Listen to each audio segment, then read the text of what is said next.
Last night, the Rays completed the series sweep of Miami behind Jake Odorizzi's 7-inning, 4-hit performance. Tonight, one of the season's biggest success stories, Erasmo Ramirez makes his final start of 2015 versus the high-powered Toronto Blue Jays. It's the Rays and the Jays on Sun Sports next.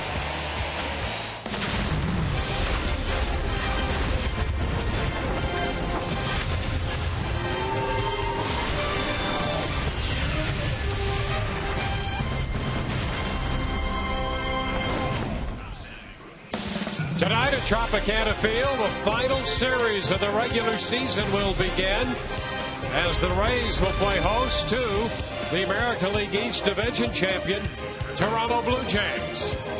Hi again, everyone, and welcome to an evening of Rays baseball with Brian Anderson, Dwayne Stats. Great to have you aboard. Well, the Rays will continue to look at some of the younger talent. Mikey Matuk, for an example, who had such a great September, while they take on the most prolific run-scoring team in all of Major League Baseball, the Blue Jays, led by, among others, Jose Bautista. Well, and if you go back to September the 6th, what Mikey Matuk has been able to do, very impressive. First of all, he's using the entire field. That helps lead to that batting average of .368, 9 extra base hits. He's hitting 8 runs driven in, but I'll tell you something else. He's also stealing some bags, 4 stolen bases in this time frame.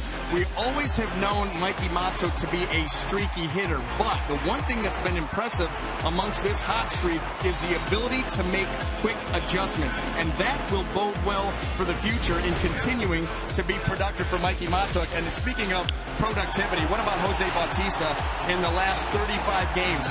12 home runs, 31 driven in. 4 of those RBIs have been game-winning RBIs. And I'll tell you something else. Teams afraid to pitch to him. He's averaging almost 1 walk per game. This is a guy, one of the guys in this lineup that you're going to have to worry about and keep him down. And how about this? The last series against the Rays, he had 3 hits. Unfortunately for the Rays, they all went for home runs. And he has his 3rd career 40-plus home run season. And as the Rays wrap up this season, another year for Evan Longoria. He's played in every game -2. And when we come back, Todd Kalas takes a look at the Rays veteran, Evan Longoria.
Friday night from Tropicana Field, our first Friday and the final series of the season for the Rays. Currently, the season series tied at 8 games apiece, so whoever wins this weekend series will win the season set. And for the Rays, that should be 7 out of 8 if they are to win 2 out of 3 or sweep. For Evan Longoria, as we take a look at how he compares to other guys around the league in our Toyota Trent, leading the team in runs, hits, doubles, home runs, and runs batted in. Only 3 other players in all of baseball can say that.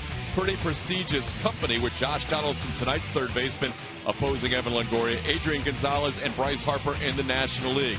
Here's the manager, Kevin Cash, about how important Evan is to the Rays lineup. We know when he's going well, he's kind of the key in our lineup, and he continues to get big hits. He probably hit about a month long lull there. To his credit, he grinded it out, and he's out there every day. And there's something to be said for a guy that's out there grinding out, and it's no secret he battles through injuries just like everybody else does. But we're very happy with the production from Evan Longoria and the way he carries himself on a daily basis. So number 3 will be hitting 3 and has 3 more games to go, and we have 3 minutes until the first pitch. Threes are wild as we get you ready for baseball on this Friday night. Mark Burley will be pitching for the Toronto Blue Jays. The Rays have seen a lot of lefties lately. Enjoy all the action next with Wayne Stats and Brian Anderson.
Erasmo Ramirez heads to the mound for the Rays tonight.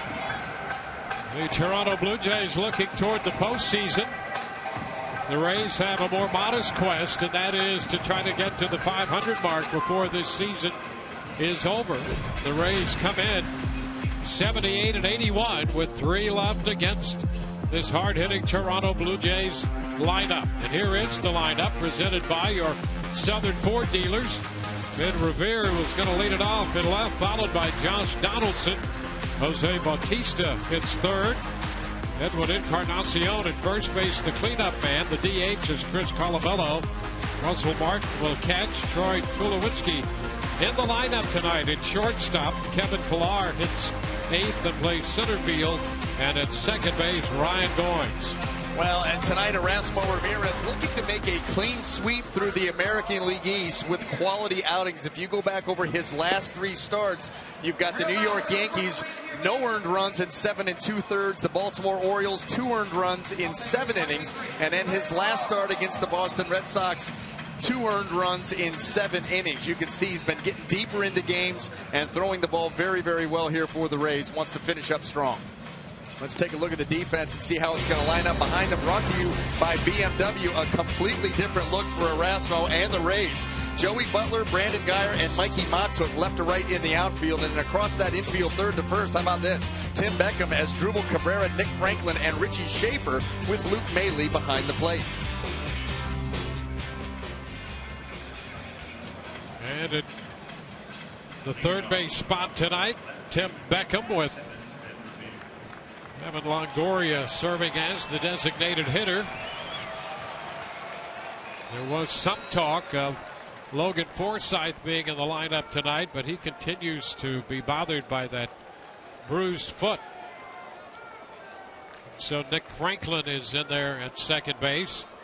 Forsythe today named the Don Zimmer Most Valuable Player for the Rays this year, deemed so by the Baseball Writers Association of America, the Tampa Bay chapter. We're all set to play baseball, and the first pitch of this game presented by Pitch a Penny, and it's a fastball in there for a called strike. Dan Bellino behind the plate. Ben Revere hitting .313 in the American League with the Blue Jays, and pops it foul. That's out of play. So the first souvenir of the evening distributed. 0-2. Well, and Ben Revere, one of the many hitters in this lineup that is swinging the bat well right now. This is a stolen base kind of a guy, a catalyst for this lineup. They've got enough power. They've got this guy right here, 31 stolen bases on the year. You want to keep him off. It's down and in, and it's a 1-2 count. Revere, he was one of those additions, a significant addition, but he wasn't the headline for this team. But boy, he's turned out to be a very important part of their attack.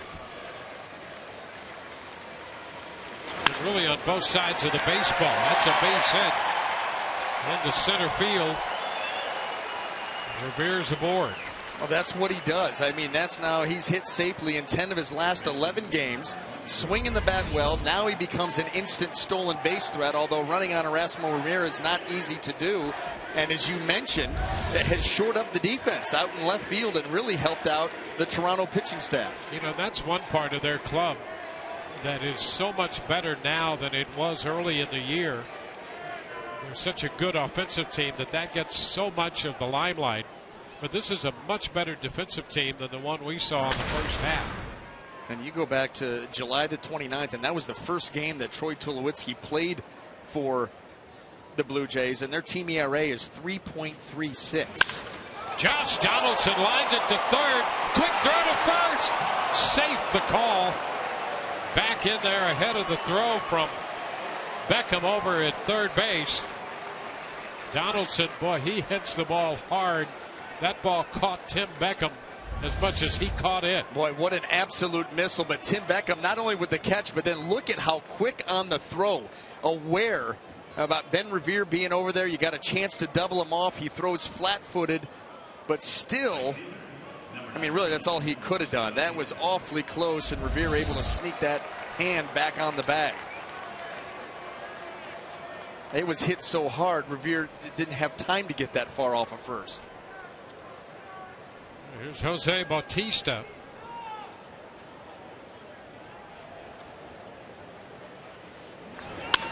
Ground ball. Franklin up with it. Out at second on the exchange. So the out call at second base on the runner there. Revere is going to be out. And the Blue Jays might want to take a look at that. John Gibbons, their manager, a step out of the dugout. Well, let's see if it's on the exchange. Cabrera, yep, he certainly has possession of that baseball, and he's got to be quick.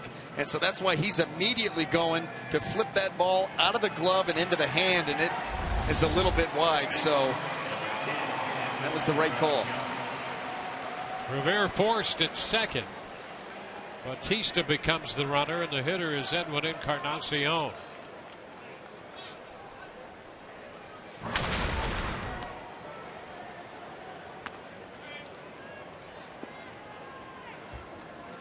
Well, you look at this part of the lineup, and that's another thing about the Blue Jays.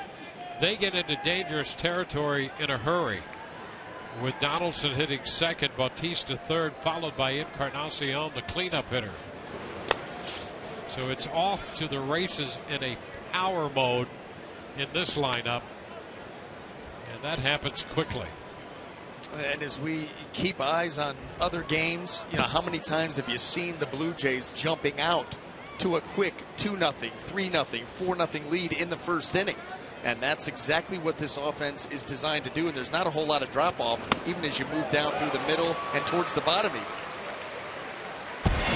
On the count, let's take a look at these numbers and where they stack up. Donaldson, Bautista, and Encarnacion. You talk about taking your breath away. You're out there on the mound. You're facing a challenge. There's 118 home runs between them, and then the runs batted in. It's a hot shot back into left. That's going to be off the wall. Butler plays the carom. Over to third base goes Bautista. They're going to hold Encarnacion to a single. He peppered the left field wall and has a base hit. Yeah, off the green monster, you understand it. But here, to hit a ball this hard and only come up with a single. That ball middle in and up. And Encarnacion with an absolute bullet low off the wall.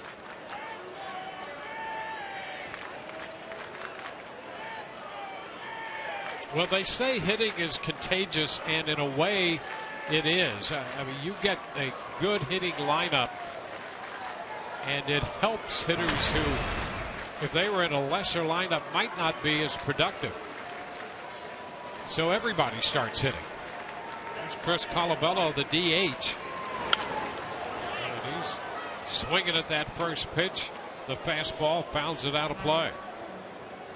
You look at Colabello's numbers. You look at his slugging percentage and his on-base percentage. I mean, they're pretty impressive. He's at .508 slugging percentage, .366 on-base percentage. Well, he's going to get, you know, he's not the focus. You know, You don't go in saying, hey, we can't have Chris Colabello beat us. You know, there's enough hitters in this lineup to worry about. So he just kind of stays quiet and takes care of his mistakes. You'll remember, was it last season in the month of April with the Minnesota Twins where he had just an absurd number of home runs, runs driven in? He was the hottest hitter in baseball for a while. So he's more than capable. And if you hide him in this lineup, he can do things like that. Well, you can see right there what he's done in the last 35 games as this team really started to come together with good hitting, power hitting, defense, and better pitching. And so they're all rolling right along. Into the dirt, blocked by Bailey, down to first, got it! Bailey picks off Encarnacion, blocking that pitch in the dirt, and Encarnacion could not get back to first in time. That will retire the side. Every out a big one against this team. And look at this. He got it.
Take a look at their lineup presented by your Southern Ford dealers. Brandon Geyer leads it off, followed by Mikey Motuk and then Evan Longoria.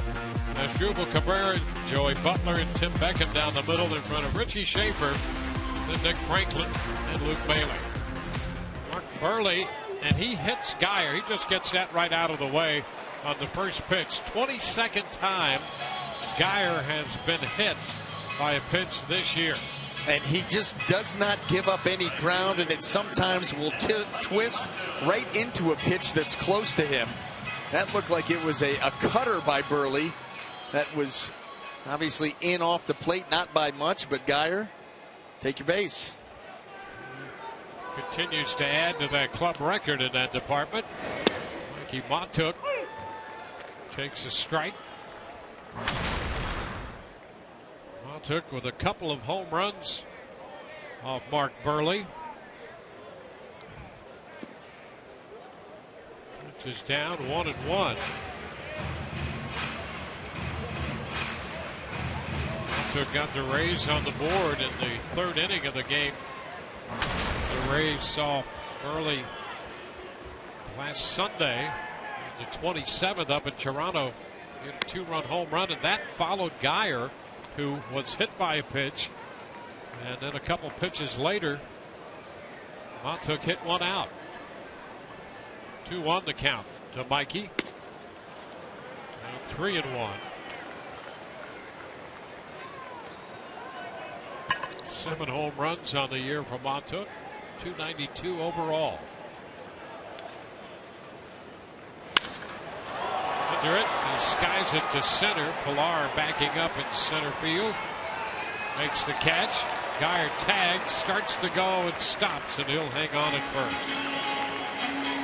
Let's go ahead and set that Blue Jay defense for you. Brought to you by BMW. In the outfield, left to right, we have Ben Revere, Kevin Pilar, and Jose Bautista.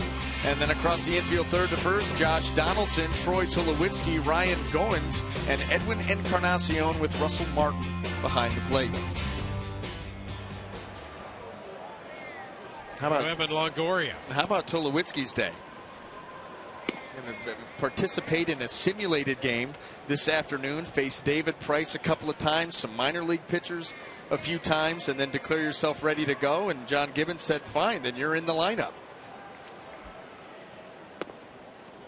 Inside to Evan. 2-0. A little sidebar to this game. Coming in, Burley needs 8 2/3 to become the 15th major league pitcher to record at least 200 innings in at least 15 seasons.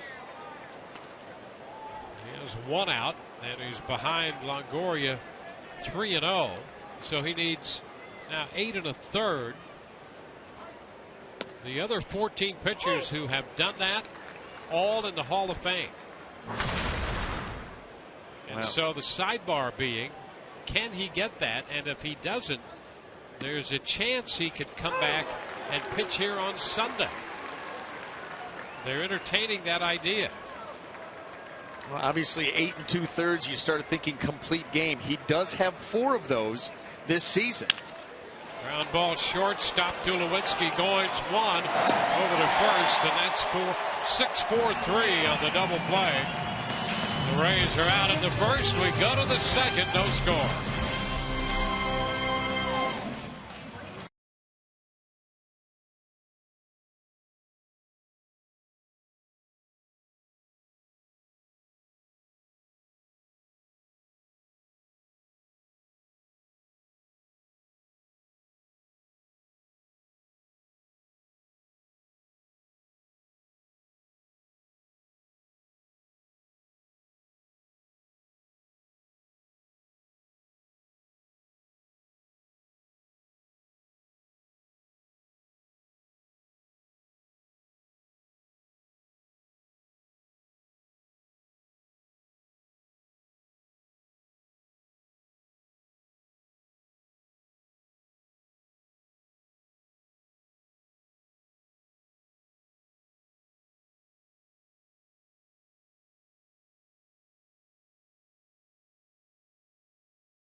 Hashtag SS Data Strong Fan, and you just might see yourself in an upcoming broadcast brought to you by T-Mobile.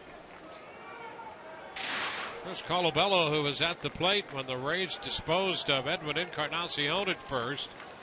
So Colabello will open the second inning. It's foul right back over the screen. Strike one. Baseball from Erasmo Ramirez. What a difference a year has made for him. He was 1-6 last year. He is 11-6 right now, a year later. He's ahead of Colabello, 0-2. Couple of fastballs to start the DH. That's what all starts with Erasmo Ramirez. Command the fastball, and then you go to work with the changeup and the sweeping slider.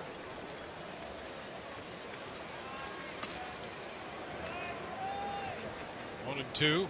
I think that one thing that you really like about watching Erasmo Ramirez is he doesn't mess around. You know, he's not a get ahead and then start picking around. He wants to get ahead quickly and then put you away quickly. Does not like to waste pitches.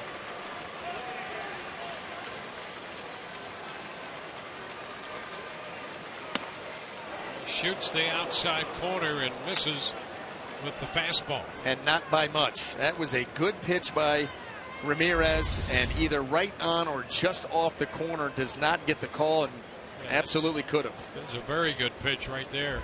You want to make that pitch all night long. You just hope you get it. High popper. It's a foul ball. Schaefer near the stands, but he's out of room. So the count remains 2-2.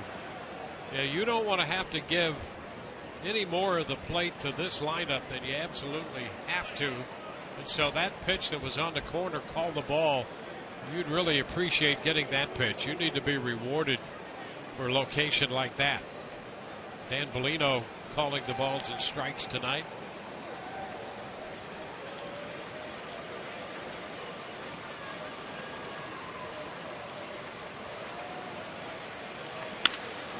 Base hit through the hole. Leadoff man on.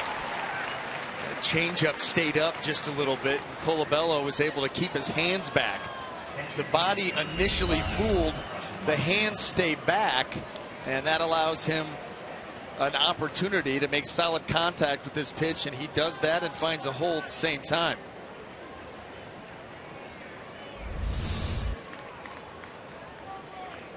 Leadoff base hit for Colabello, and the hitter is the catcher, Russell Martin.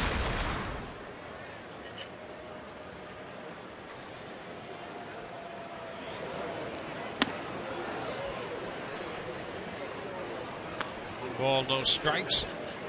Martin hitting .237, but he has 22 home runs. Go with 23 doubles and a couple triples. And he's been solid as they thought he would be behind the plate.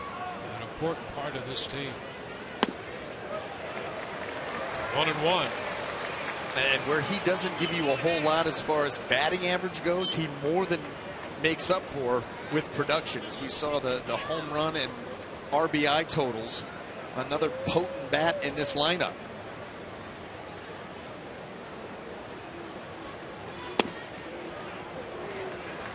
It's 2-1.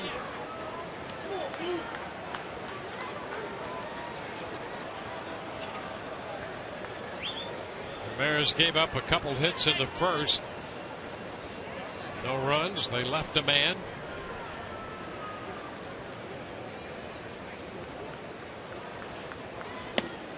There's a strike, 2-2. The Blue Jays starting with 92 wins. They have clinched the division title. The Yankees next with 87. And the Orioles, Red Sox, and Rays all 78 and 81. Liner into center, and there's a base hit. Martin with a single off a fastball. Colabello stops at second. Well, you've got to make your pitches, and they've got to be quality. You see Maley starting to reach back for that pitch out over the heart of the plate. with this lineup, pitches out over the heart of the plate, you'd be thankful that they're just singles. So much power up and down, but they force you to have to work the edges of the zone to have success. Give me an idea, the production of this lineup. They have scored 877 runs. They've scored 253 more runs than the Rays. And they have scored 122 more runs than the next team closest to them in the American League, and that would be the New York Yankees. It's a remarkable lineup, and when you throw Troy Tulowitzki back into it and add a guy like Chris Colabello, I mean, you think about Tulowitzki's hitting 7th. Kevin Pillar, who's red hot, hitting 8th. And he had quite the series against the Rays just a week ago. Well, this is the breakout. Just pick a category, they're first. Well, and the runs a game since the end of July is 6. 6 runs a game, 5.5 for the season, just across the board. They're clutch. They hit home runs. It's a strike, 2-1. Tulowitzki was hitting 300 with Colorado, 232 since he has come to the Blue Jays, and you know there's more offense to come there, but he's really settled the infield in at shortstop. A foul straight back out of play, 2-2. You know, here's the other thing about this Blue Jay lineup. You think and you focus so much on the power. This team is 4th in the American League in stolen bases, and they've been caught the fewest times, just 21 caught stealing. So not only do they run and run well, and then you add a guy like Ben Revere, but they know when to run. Now you look at Pillar and Revere. Pillar's 25 out of 28, and since coming over, Revere's 7 out of 8. And 31 out of 37 for the season. Yep. So a high percentage guys that can run. Bautista will pick some spots to steal a bag.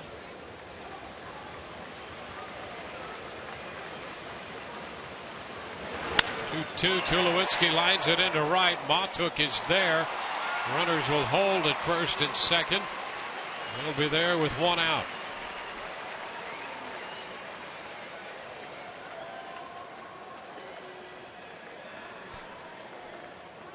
Tonight's GMC big matchup. We mentioned Pillar.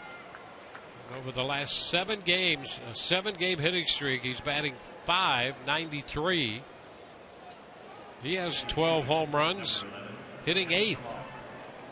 And he had his way with the Rays pitching staff a week ago. Extra base hits, runs batted in, balls out of the yard, went straight away center field.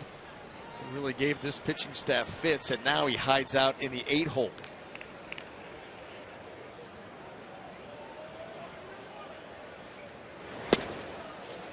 It's a strike. Starts him with a fastball, gets the call. On this team, with all of this offense, Pillar is 2nd on the team in multi-hit games. And he's down in the 8th spot. This one gets away from Maile, and that's going to move both men into scoring position. Ball skipping away. Yeah, risky move.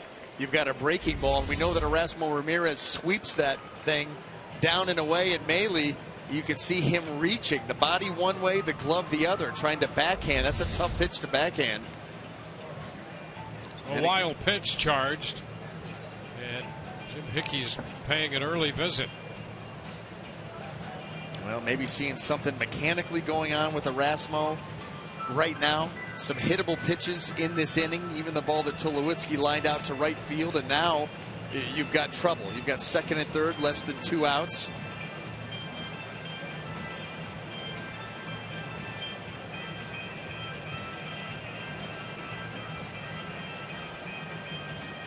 So Hickey heads back to the dugout.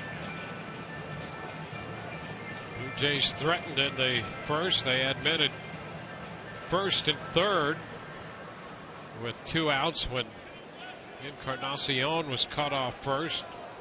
Nice job by Maile there. Now 2nd and 3rd, 1 out.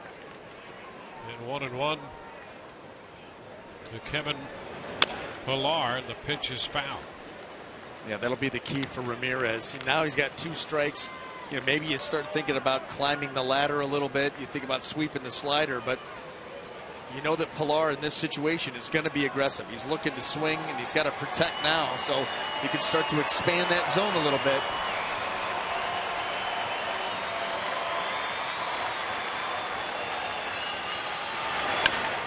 A little tap left side. That'll be handled by Cabrera.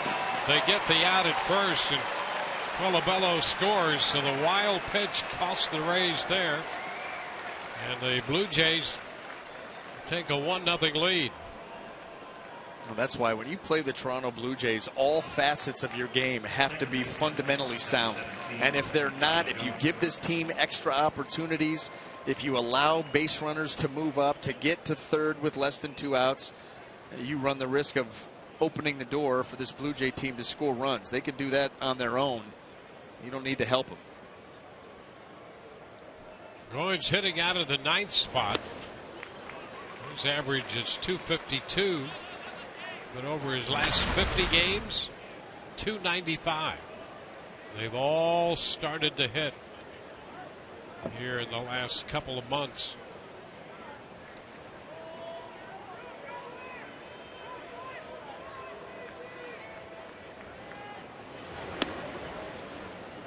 It's a ball and a strike count.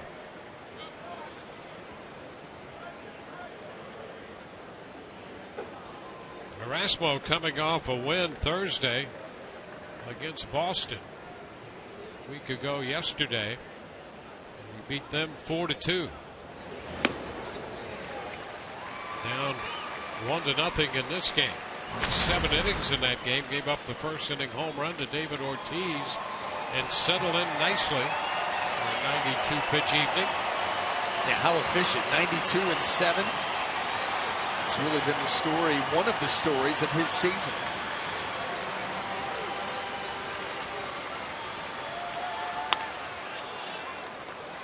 Goins lays off the pitch up. 2-2.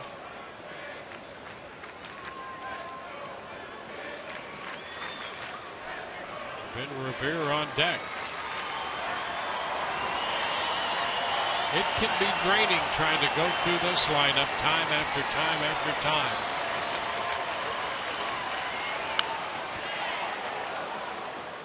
Yeah, there's absolutely no let up. And so you'll find yourself being physically taxed, of course, but mentally even more so. Because there is not a hitter where you could take any time off. You've got to continue to make pitches right down through the 9-hole here with Goins, as you talked about how hot he's been. And what he's done as a starting player here for the Blue Jays. He starts, he hits. 2-2. One hopper. Sharply hit. Franklin comes up with it. So the damage limited to 1 run. The man left, and it's 1-0 Toronto through an inning and a half.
Out of the top of this inning with just a run scored.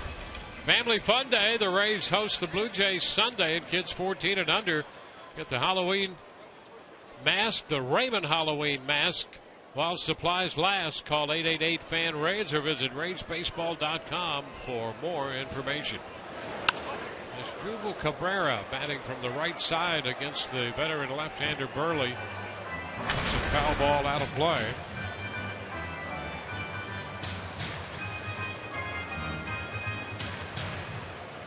Butler next, and then Beckham. 1-1.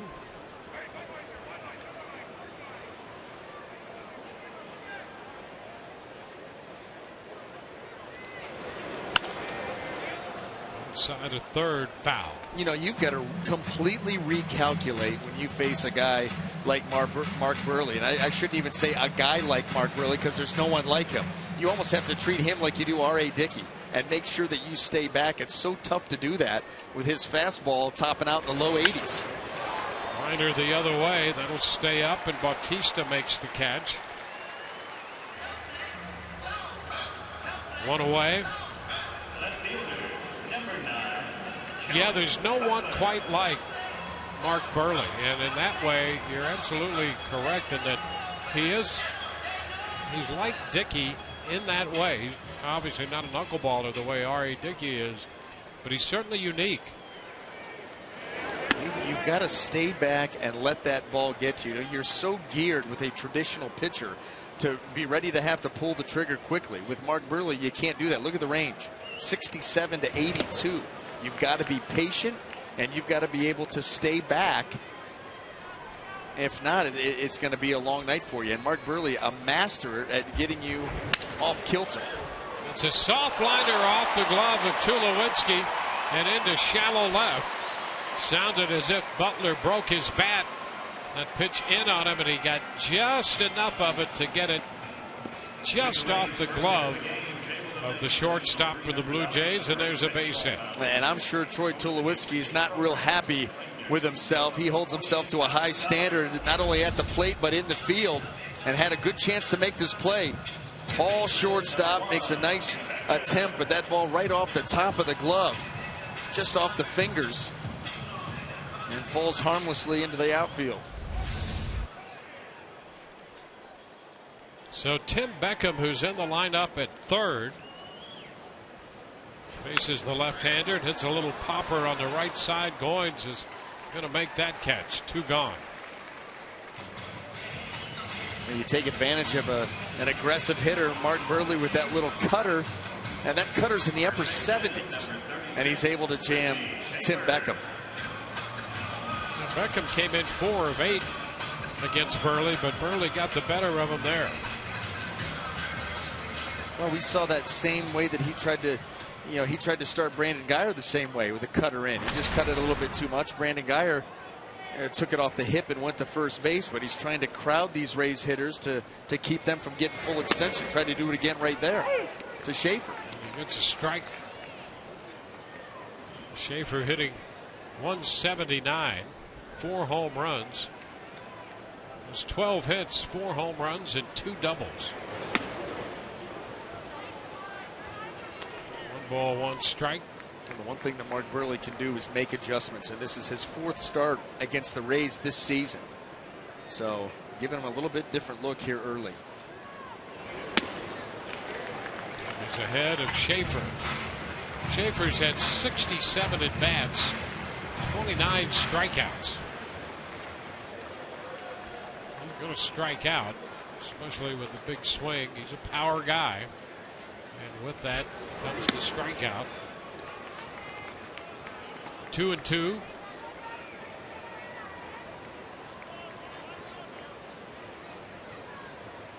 Vic Franklin on deck.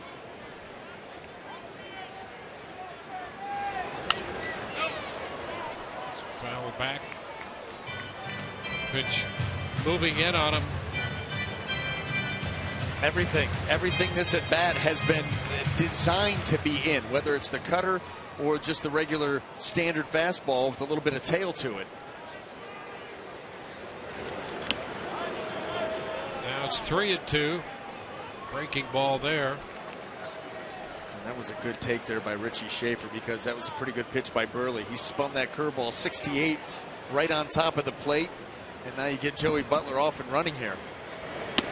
And the pitch is a strike call. Schaefer caught looking. Rays leave one. We go to the third. 1-0 Toronto.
Lunch Hitters Luncheon. There was a Baseball Writers Association Tampa Bay Area Chapter Awards given out to all the top Rays of the 2015 season.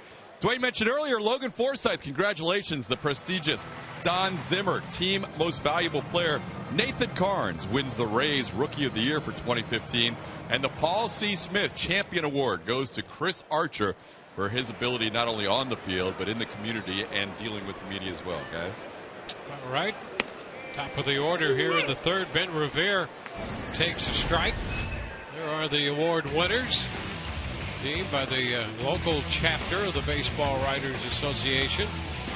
It's great to have that MVP named after Don Zimmer. And Soot Zimmer was there to help with the presentation. It's always a pleasure to be in her company. And Logan Forsythe, the winner of that. You talk about being steady Eddie. He has been that for the Rays. Ground ball handled by Franklin, who's out there at second in the place of Logan Forsythe tonight. Just been a great year, seizing really his first opportunity to play every day. Yeah, I mean, career high in games played and at-bats. You know, the thing that's interesting, and all three guys very well deserving of the awards that they received. How about the fact that two of them came from guys that you didn't expect to get the exposure that they did? Nathan Carnes taking advantage of some injuries in the starting rotation to put up the numbers that he did and claim that rookie award. And then, of course, Logan Forsythe, you know, you thought coming out of spring training or towards the end of spring he was going to be part of a platoon, and instead he becomes an everyday guy who becomes your team MVP. So a tremendous job all around. Yeah, Logan fully expected to be in that utility role this year. And when injuries popped up, he got the opportunity. Kevin Cash gave him a chance, and he certainly has made the best of it.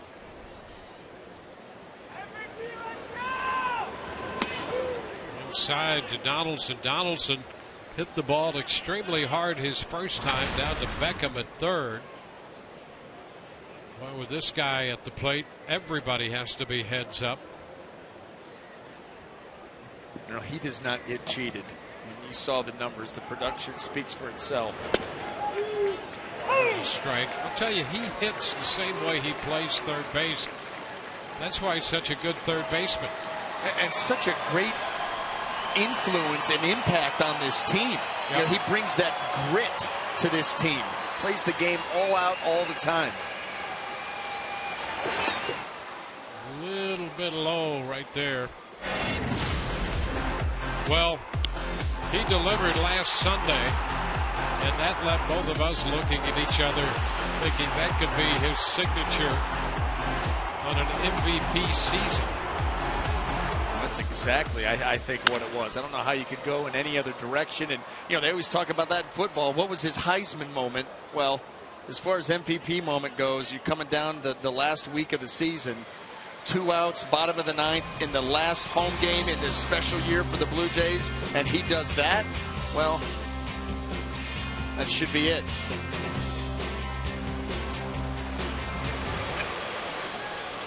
(3-2) hard hit, past the diving Cabrera. Donaldson is aboard.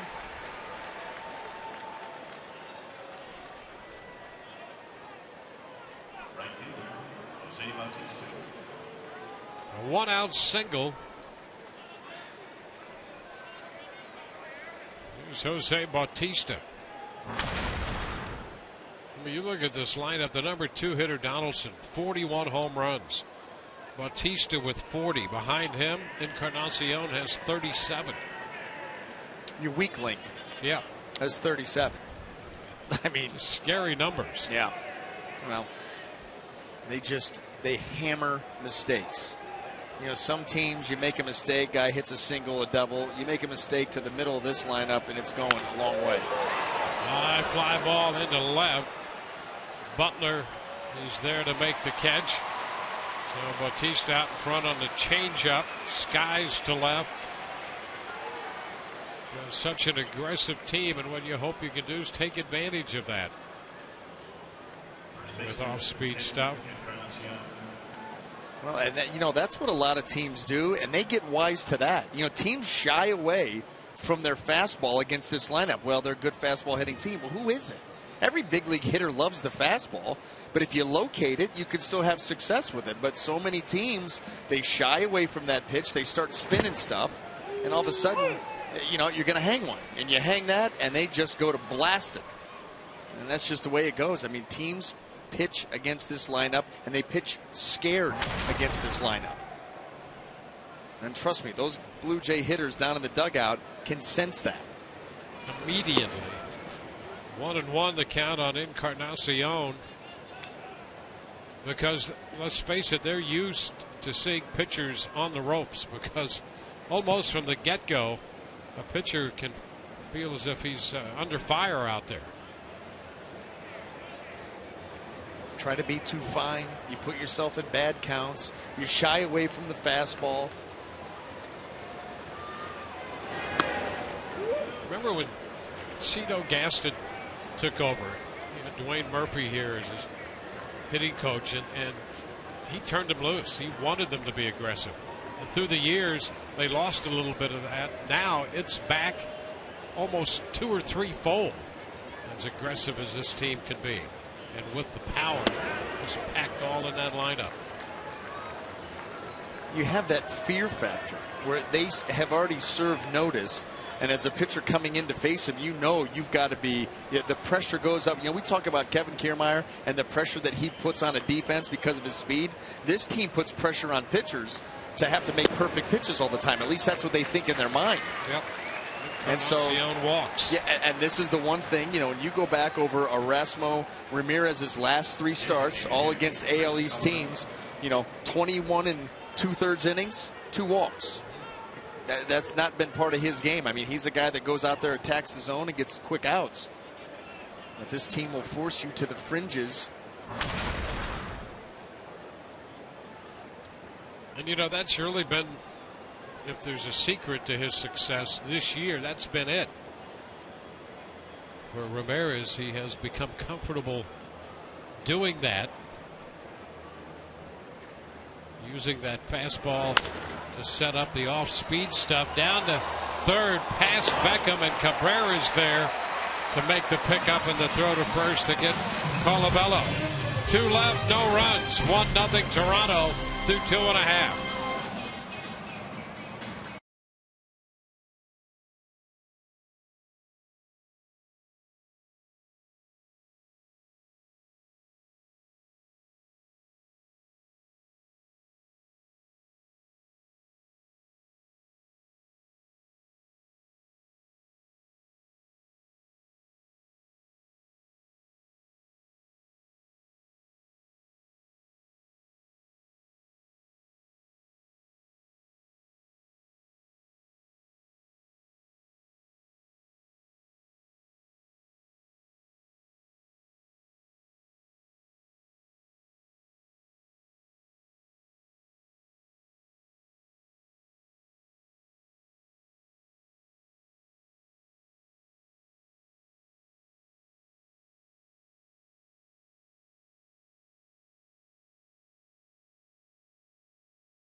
Watch the Rays brand new kids TV show, Rays Rookies, on tomorrow at 4:30. For more information, go to RaysBaseball.com/Rays Rookies and check your listings for more episodes on Sun Sports.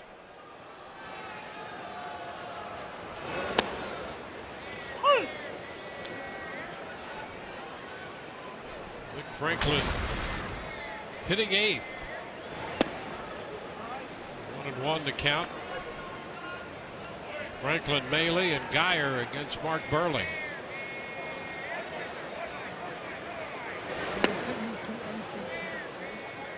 Two balls and a strike. Toronto got a run in the second. Burley's behind Franklin 3-1.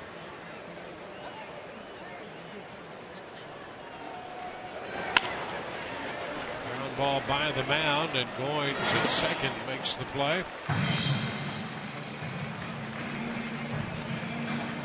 One gone. Yankees and the Orioles rained out in Baltimore. Nationals and the Mets in New York rained out. Marlins were playing in Philadelphia, and that game rained out. Doubleheaders scheduled for tomorrow. It's a strike.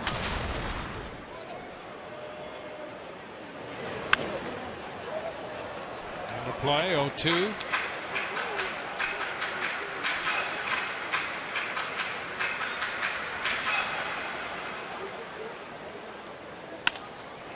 It's a base hit the other way for Maley, who picks up his 3rd hit since coming to the Rays from the minor leagues. 1 out base hit in the 3rd. Well, Burley's going to miss one out over the plate. You got to make him pay. They're meant for this ball to be in. It stays middle away, and Luke Maley waits on it long enough to then shoot it the other way. And that's what you're going to have to do against Burley, so you can get some base runners. Brandon Geyer, a base runner in the 1st when he was hit by a pitch. Takes ball 1. We'll have to see if Burley continues to work these Rays hitters in. It's been a lot of pitches in. Fastball, cutter, curveball. 1-1 to Geyer.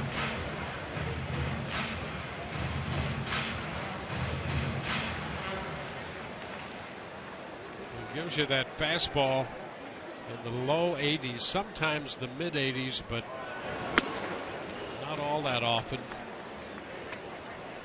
Moving in off the plate, 2-1.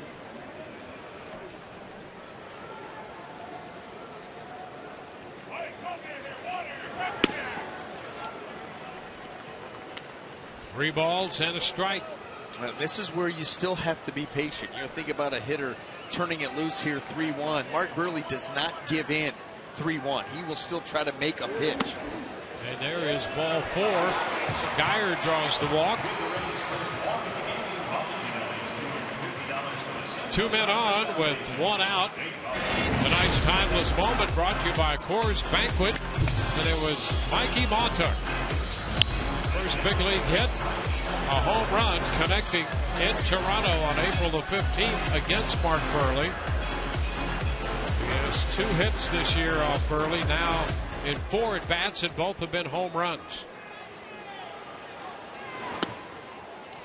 He takes ball 1 inside. Burley's having a hard time finding that inside corner against these Rays hitters. It's allowed them the opportunity with 2 base runners here. Another miss. 2-0.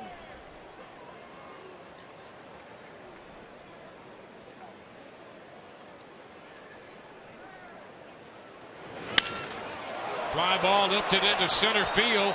Pilar will go back all the way to the track for this one. He got a lot of carry, but Pilar makes the catch. And the runners still at first and second. Maley had gone about halfway and then had to head back to second base. That shows you how strong Mikey Montauk is. And the 2 home runs that he's hit off Burley, one has gone to left, one has gone out to right center.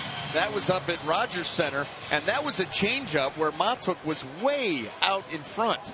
and still was able to drive that ball all the way out to the wall in center. That's a pretty good poke here. He's able to wait back just a little bit longer, and obviously you're talking about a 3-run homer. Now Evan Longoria looks at a strike.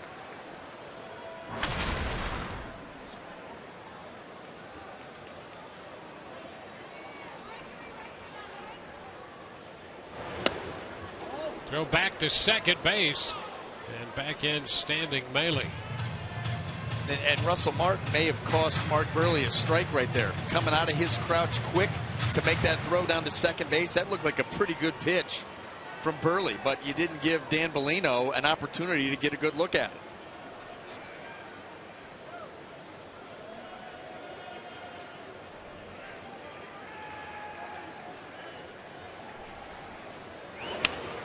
In on Longoria, popped up. Martin's after it. That ball is going to be just out of his reach. Martin hustling over there toward the Rays dugout, and it's now 1-2. Yeah, here's that second pitch we were just talking about, and you're going to see Russell Martin going to make a throw to second. Yeah, pretty good pitch. That could have been called, but see, he comes out so quick that Bellino doesn't get a real good look at it. It goes down as a ball.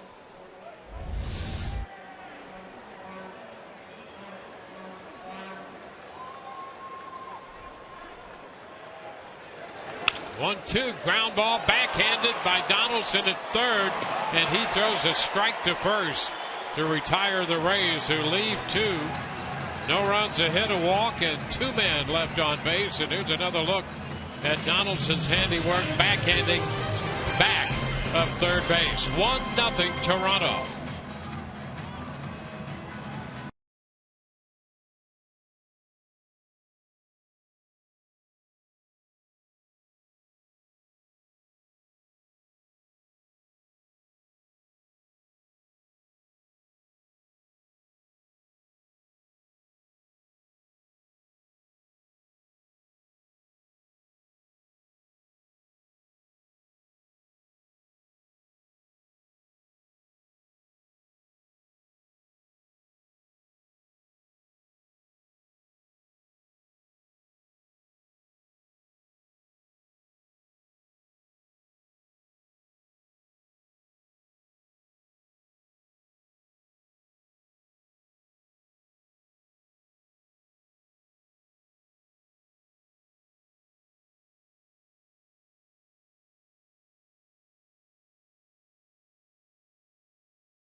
Let's go places by Outback Steakhouse. Order online at Outback.com.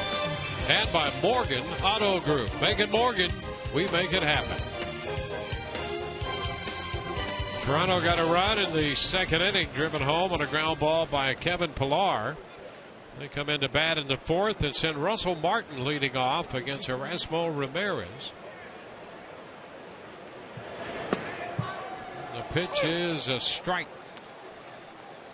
Breaking ball there from Ramirez to start things.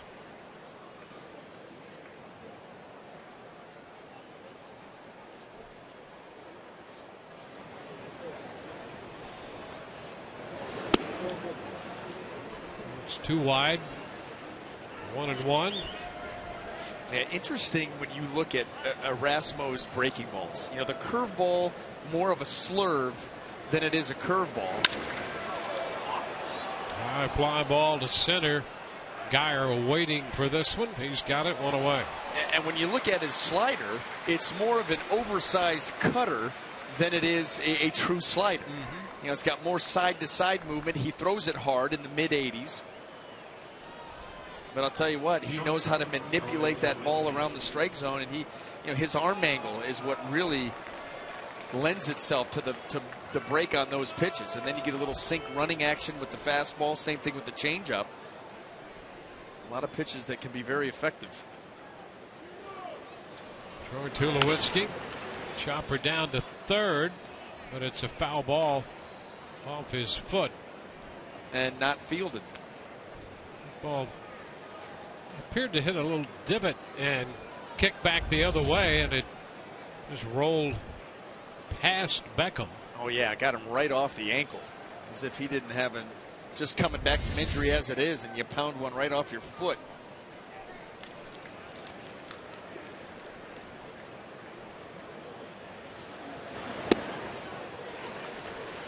It was a nice pitch there. And that's that curveball in 78, but because of the hand position on the baseball and the arm slot, more of a slurve than it is an actual curveball.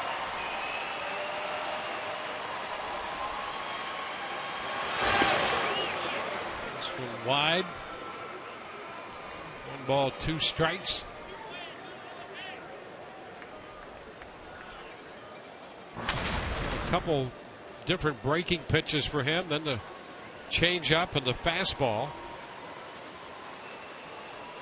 Boy, when you have the ability to change speeds with your breaking stuff, that's a big bonus. And then you get him looking on a fastball.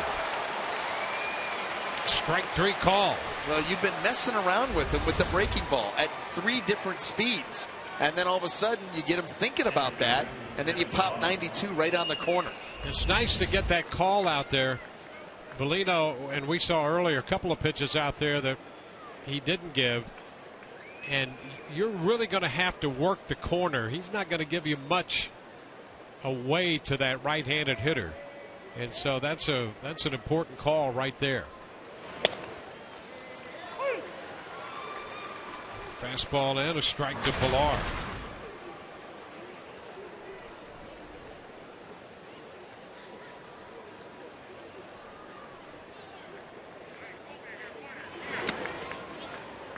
Ball, 1 strike. He's that type of umpire that you want to make sure.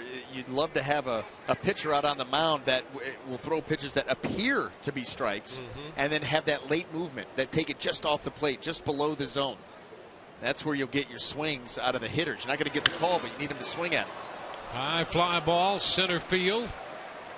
Geyer waits for this one. It's a 1-2-3 4th. Bottom half of the inning coming. 1-0 Toronto.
In their first appearance in the playoffs, The Rays defeat the visiting White Sox here at the Trop 6-4.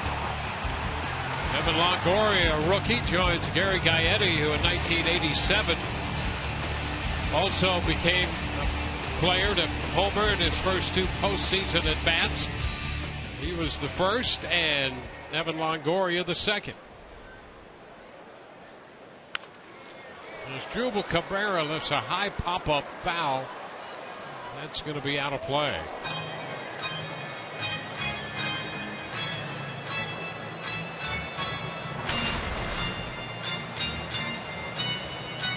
Cabrera lined to right his first time.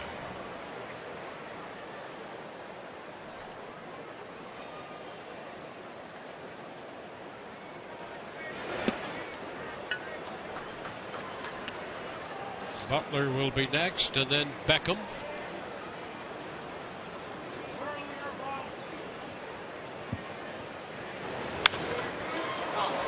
The ball lifted not overly deep in the center field of Pilar is there.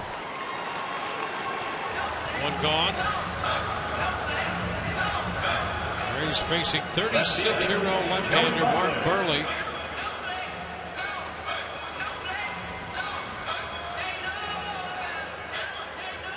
It's a unique experience to face Mark Burley. His fastball in the low 80s. Butler takes the ball outside.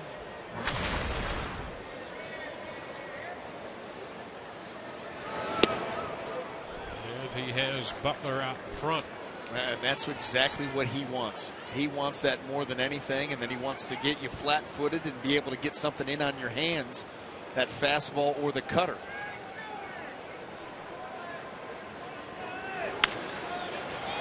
It's popped into shallow right field. Bautista.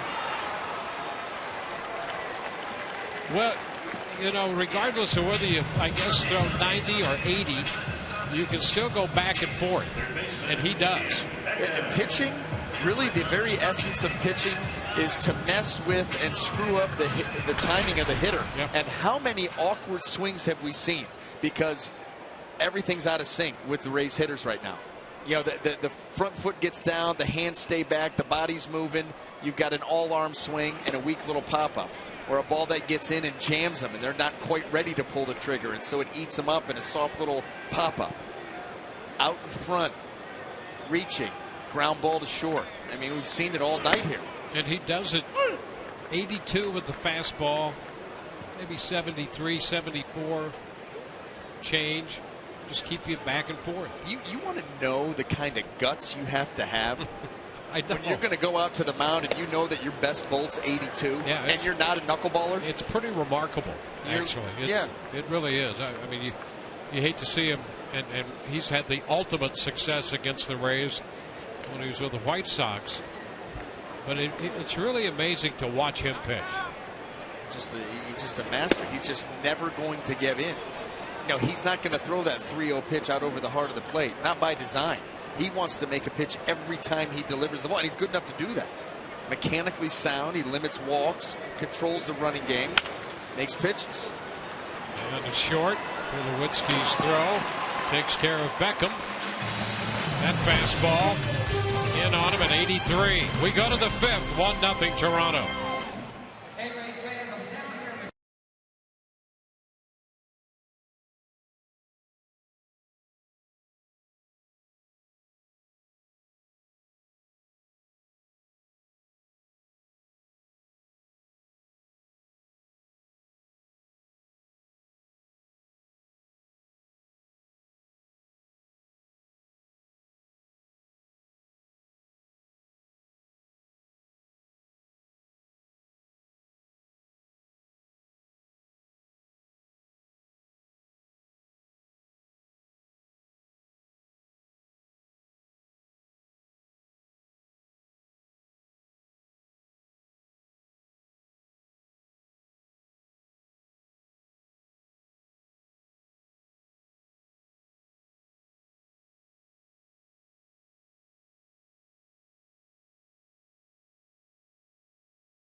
to you by Geico.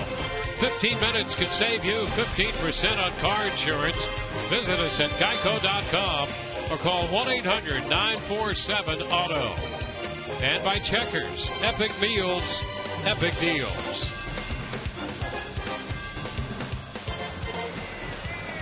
Erasmo Ramirez, 25-year-old right-hander, giving up a run in the second inning. It's the only run in this game. We go to the fifth.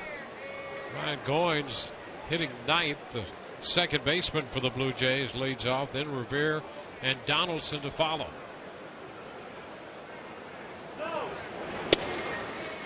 There's a first pitch strike with a fastball. Both these guys have been fun to watch tonight. Ramirez 65 pitches through 4. And Burley just under 60 pitches through 4 at 58. Skied to short center. Cabrera out. Geyer in. Having a little trouble. And they make the catch. Boy, that got a little scary out there. Cabrera saved the day. Well, and Cabrera was calling it early. I think he was letting Geyer know, I got this, I got this. That was a dicey situation because the angle for Cabrera, not easy. As far out as he had to go. Geyer closing in. You see him right there waving. And then, ooh. Caught that right in front of Brandon's face. Yeah, he was waving, but Geyer wasn't looking. No. Look at Erasmo out there. He smiles about everything. Rivera takes a strike. He is one of the happiest human beings you will ever meet. He sure is. He's had an entirely new lease on things here with the season he's had. There's a little popper. It's going to drop inside the line. Big turn. Revere can run, as you know. Now throw back across the diamond. And into foul territory. Schaefer to corral that one. The great look on Ben Revere's face at Joey Butler. What are you doing? And Joey's like, don't you turn first base on me like that.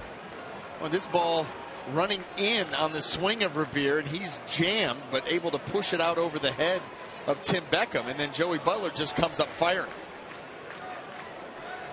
You notice the way Revere hits. If you don't hit, it's a major hitch. But if you do, it's a timing mechanism. That's exactly right. You're exactly right. Because there is a lot going on in that swing before he actually goes through with it. And that little hitch, you know, sometimes that'll eat you up. But listen, he's got a pretty good track record. Yep. Tops in the league in hits a couple of years. He's in the top couple. Josh Donaldson with a man on. Pitch in, a fastball. Taken for a ball, 1-0. And here's the game within the game. Make pitches to this guy. Keep your eye on Revere. He'll steal a bag, but Erasmo, there's only been 5 attempts on him all season long.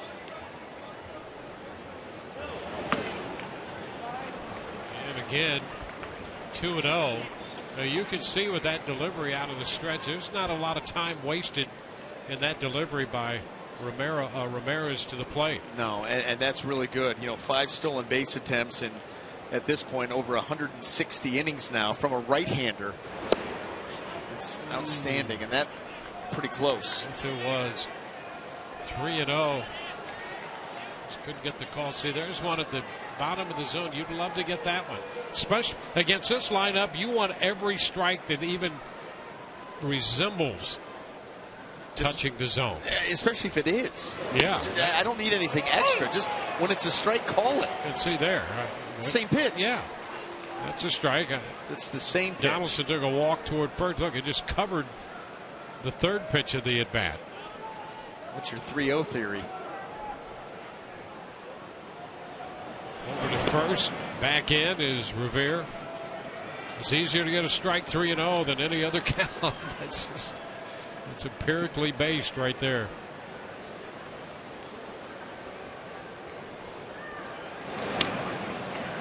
Another toss there with Revere and his speed aboard. I mean, he not only dives to the back edge of the bag, he gets his whole body behind the bag.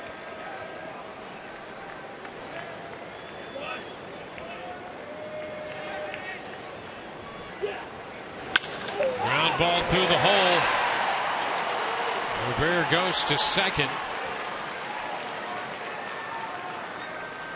Donaldson has hit number 2 on the night.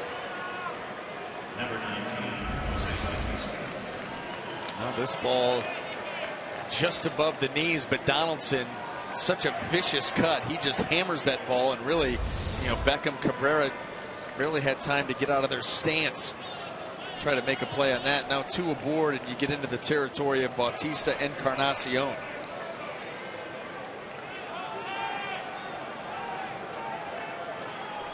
Jose Bautista.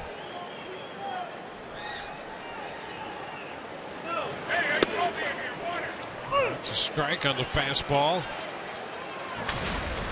Bautista 0 for 2 tonight, 2 for 7 in his career against Ramirez, and one of those hits a home run.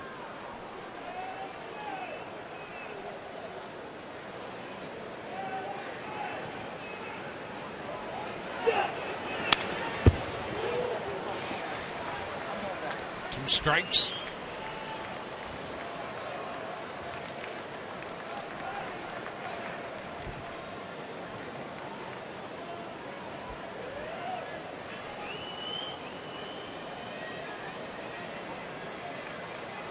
Tough going through this lineup. 3rd time through for Ramirez. 1st and 2nd, 1 out. Bautista lines it foul over the bullpen and out of play.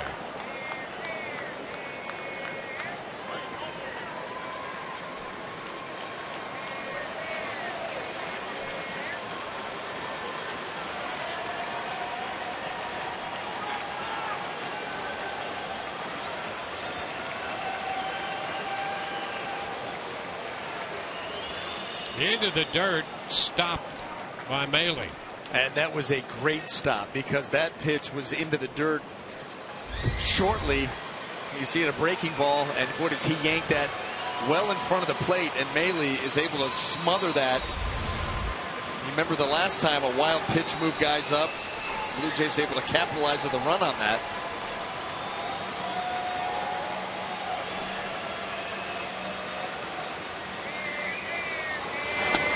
A little bit low. And the other thing, Maile on that one, sometimes you might overcompensate. That breaking ball cut back the other way, and Maile stayed back enough on that side to block that. He closed up that left side of his body with his left arm. Used it almost like a little ridge. There's so much technique involved in trying to block pitches. Got it. Struck him out with a fastball. Big strikeout for Raspal Ramirez to get Bautista. I'll tell you what, that will give you a boost of confidence. You see Bautista stepping in the bucket. That front hip leaks. Well, he's really getting up the third base line, and that pitch was up just a little bit, but away, more importantly, and it got over the swing of Bautista. And you're 1 out away. Another tough out to get here, and Edwin Encarnacion, who has singled and walked tonight. His single was off the left field wall. Pitch down and blocked again by Maile. Well, his production here tonight has already matched his production of the series last weekend. You know, the Blue Jays scored 20 runs against the Rays last weekend, and he was 1 for 12 with a walk. And that hit was a single.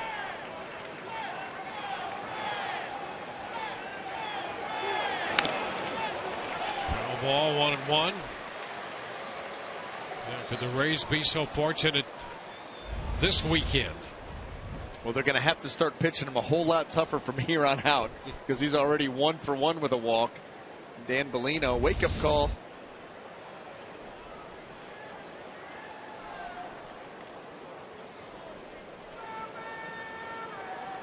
Two men on with 2 men out. Bellino all set.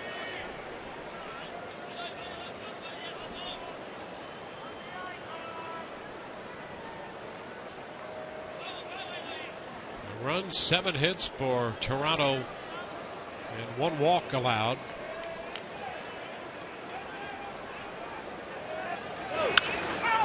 popped up. Will it be playable? Foul. Bailey after it, so Schaefer, and Bailey's there in front of the Rays dugout. A step from the railing. 2 men left. We go to the bottom of the 5th. 1-0 Toronto.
In the bottom of the 5th, as promised earlier, we've selected the Data Strong fan photo of the game. Be sure and tweet your strongest fan photo to hashtag #SSDataStrongFan for a chance to be featured in an upcoming broadcast brought to you by T-Mobile. Reggie Schaefer takes the pitch upstairs. Schaefer struck out in the 2nd inning. Takes this one for a strike.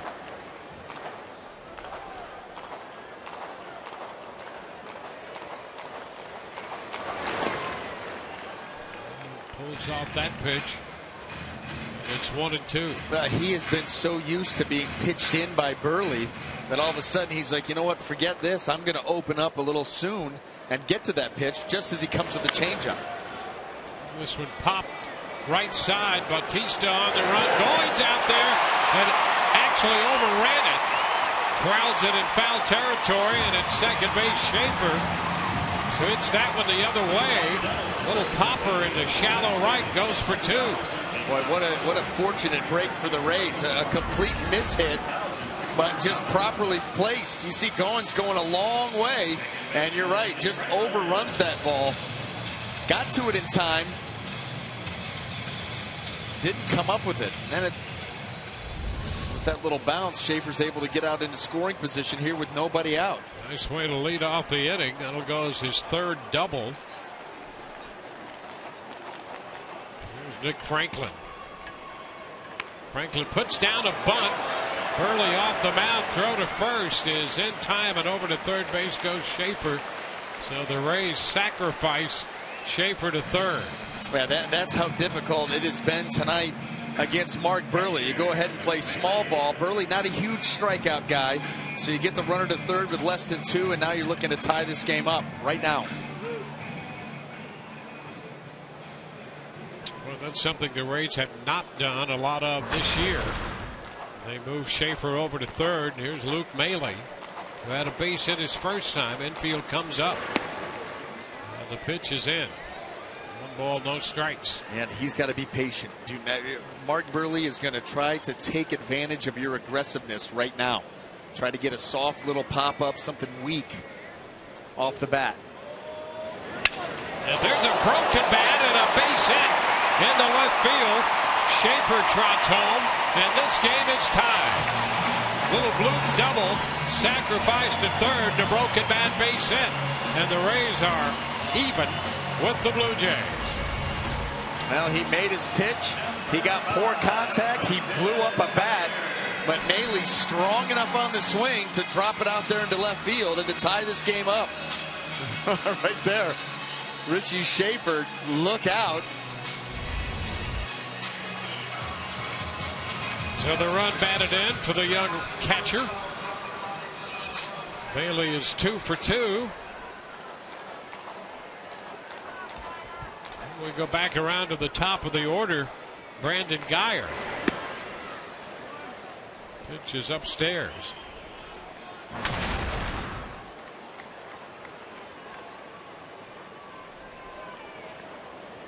Guyer's been hit by a pitch and has walked. Takes a pitch wide. 2-0.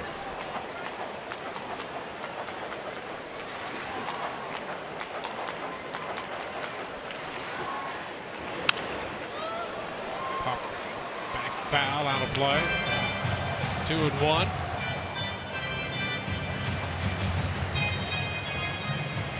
Schaefer has scored the run.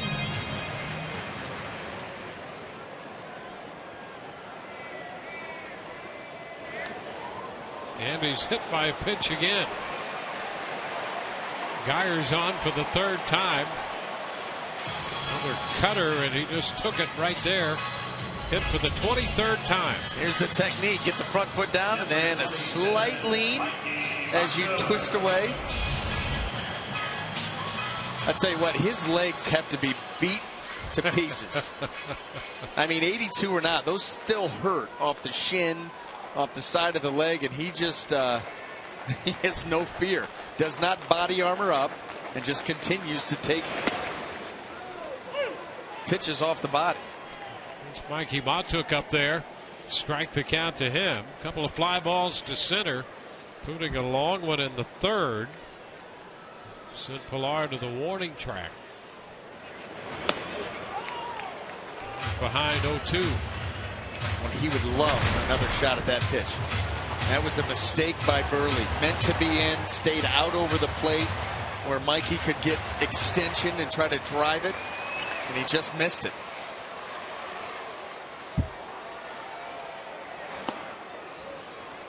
One ball, 2 strikes. Mailey's at second, Guyer's at first. 1 out, a run home.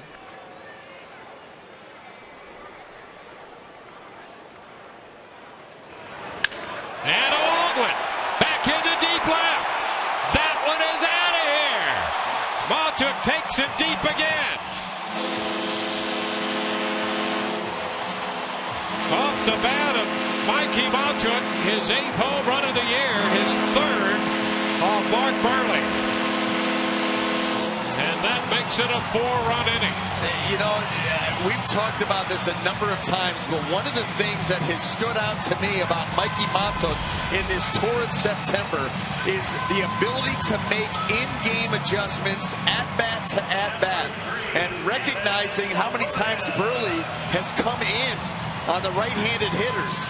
He was more than ready for that pitch. Coming in, he pulled his hands in, he got to it, and he did damage. That is paying attention and making adjustments. Well, Evan Longoria takes a strike. Matuk got his first big league hit. A home run off Burley. Hit a home run off him in Toronto the last time. And unloads here in the 5th inning tonight. A 3-run shot, and the Rays lead 4-1. How about this for an inning?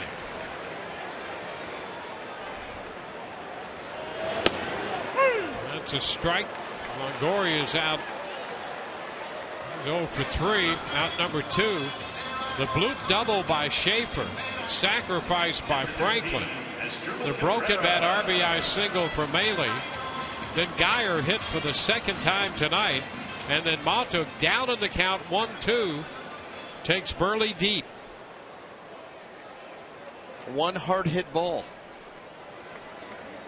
but it was hit very hard. Yes, it was.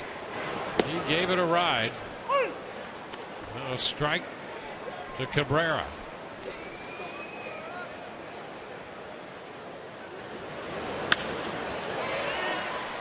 This one headed to right. Bautista runs under it, makes the catch. But the Rays have a 4-run inning. The big blow. 8th home run of the year for Mikey Montook, and the Rays lead 4-1.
We are back at Tropicana Field with the Rays leading 4-1. We have a very special presentation right now. As you know, all season long, whenever a Rays player like Mikey Montook hits a home run, Tires Plus donates $100 to the Pediatric Cancer Foundation. Now we're coming to the end of the season, and we have the regional manager from Tires Plus, John Bonney, who has a very special check presentation. Thank you. And hi, my name is John Bonney. I'm the region manager for Tires Plus, a division of Bridgestone Retail Operations right here in Central Florida. Our relationship with the Pediatric Cancer Foundation spans back the better part of 7 years.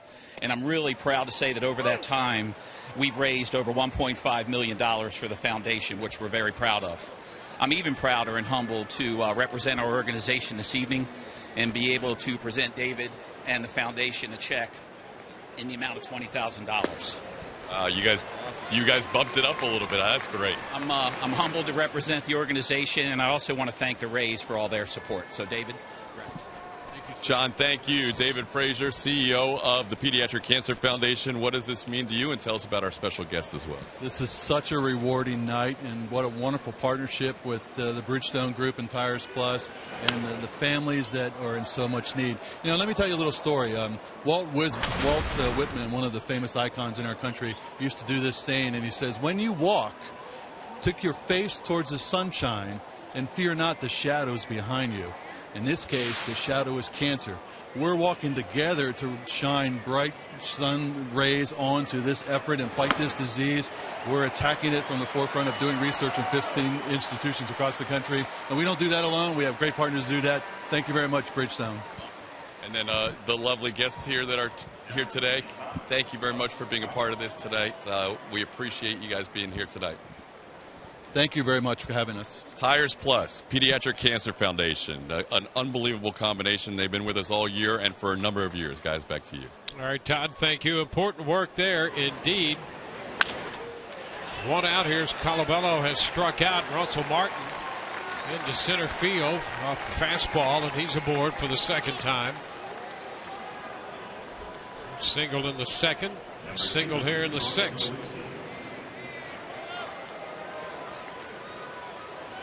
Erasmo Ramirez here with a little bit of breathing room. Can allow him to be a little bit more aggressive with this lineup. We saw that with Colabello, struck him out on a fastball that he really jumped on, elevated. Tulowitzki takes it down a little bit off the plate. I'll tell you the other thing, when you're out there on the mound, you know, you're so focused on the hitter, but and from time to time, you'll understand that the Rays have the bullpen going right now. I think Eddie Romero down there throwing. And so you'll realize maybe things coming to an end. So you'll really start to empty the tank here if you're Erasmo. 1-1 with Tulowitzki. Fastball in around 92 miles per hour. So he's up to 90 pitches. And there is the hard-throwing left-hander, Eddie Romero, in the bullpen. That's going to go through the hole to the right of Cabrera. Martin stops at second base. So 2 men on with 1 out in the 6th. There's just no let up. Tulowitzki, a ball in the inner half, able to get down and through it, get it hard enough to get it by Cabrera, and 2 more runners aboard here for the Blue Jays. Jim Hickey trotting to the mound. Kevin Pillar is due. He drove in a run with a ground ball back in the 2nd. And working on a 7-game hitting streak. Come to the Trop tomorrow.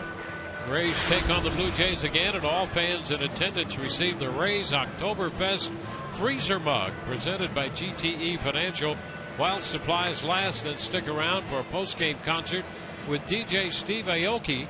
For tickets, call 888-FAN-RAYS or visit RaysBaseball.com. It's tomorrow night. Pitching matchup tomorrow. Chris Archer on the hill against Marco Estrada.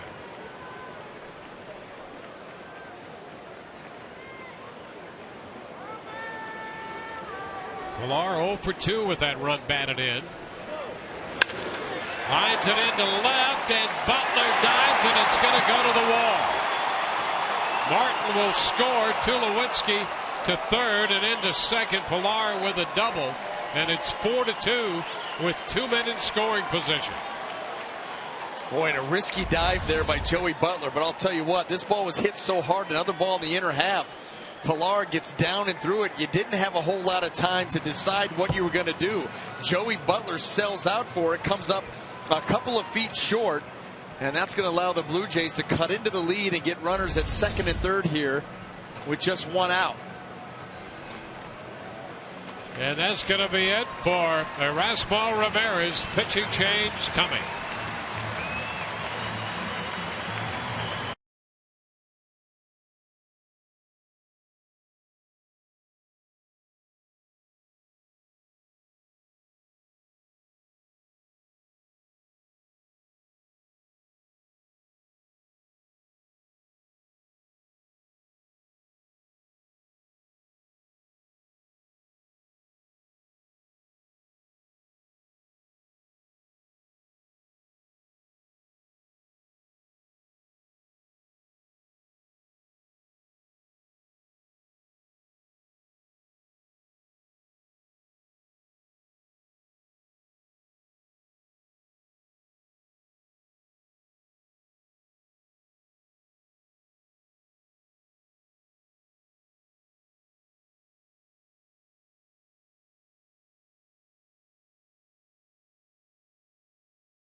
Allowing 2 runs and responsible for a couple men on as he leads.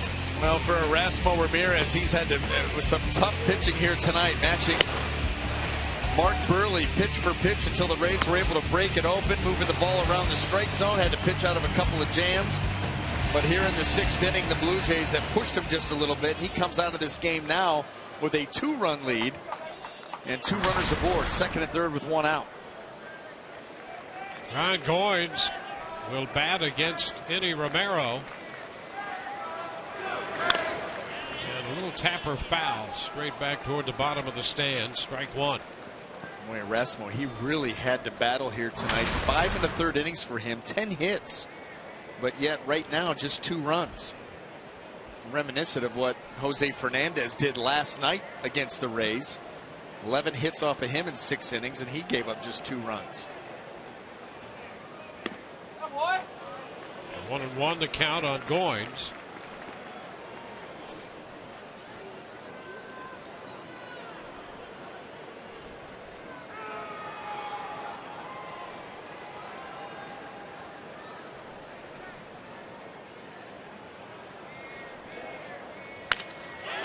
Shot into right field.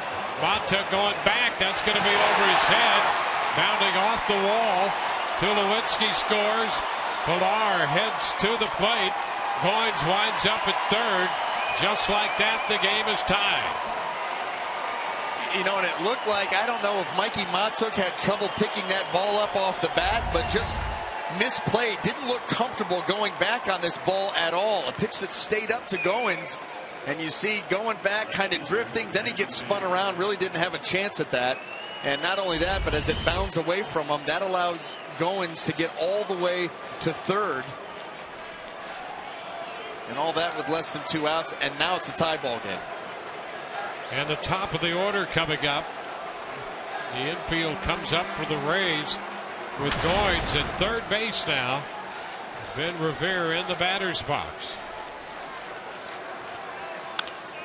And he sends a fly ball into right. Matuk is there for this one, making the catch. And the tag. Goins will score. And it's 5-4. That's the scary part of this offense. Is all of a sudden it's a 5-4 lead. And all the damage done, most of the damage done by the bottom half of the lineup. Yeah, and for the evening, Pilar with 2 RBIs. He's hitting 8th. Goins with a couple. He's hitting 9th. And Goins scores the go-ahead run on the fly ball by Revere. Donaldson takes it down and away. So 4 runs charged to Ramirez to complete his line in 5 1/3.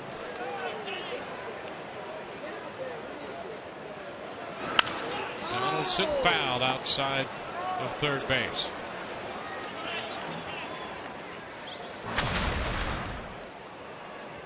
Andrew Bellotti is up in the Rays bullpen.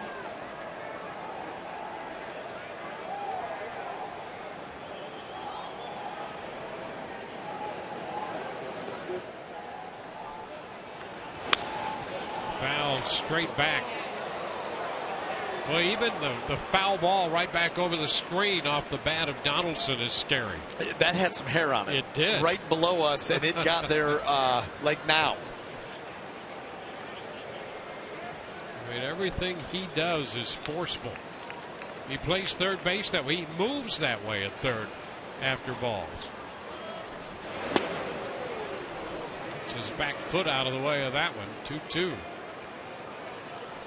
I may go with the catcher's mask because I don't need anything more off the skull. I would not blame you one bit. Carry a glove, put on a helmet.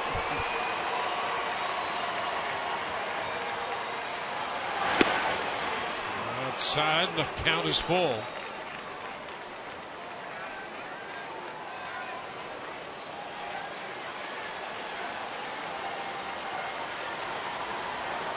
Rays out hit. 11-5. They trail by a run. Ooh, a mighty cut there, and it's a foul ball back. Fastball in the neighborhood of 97 or 98. And Donaldson took a big swing, fouling it.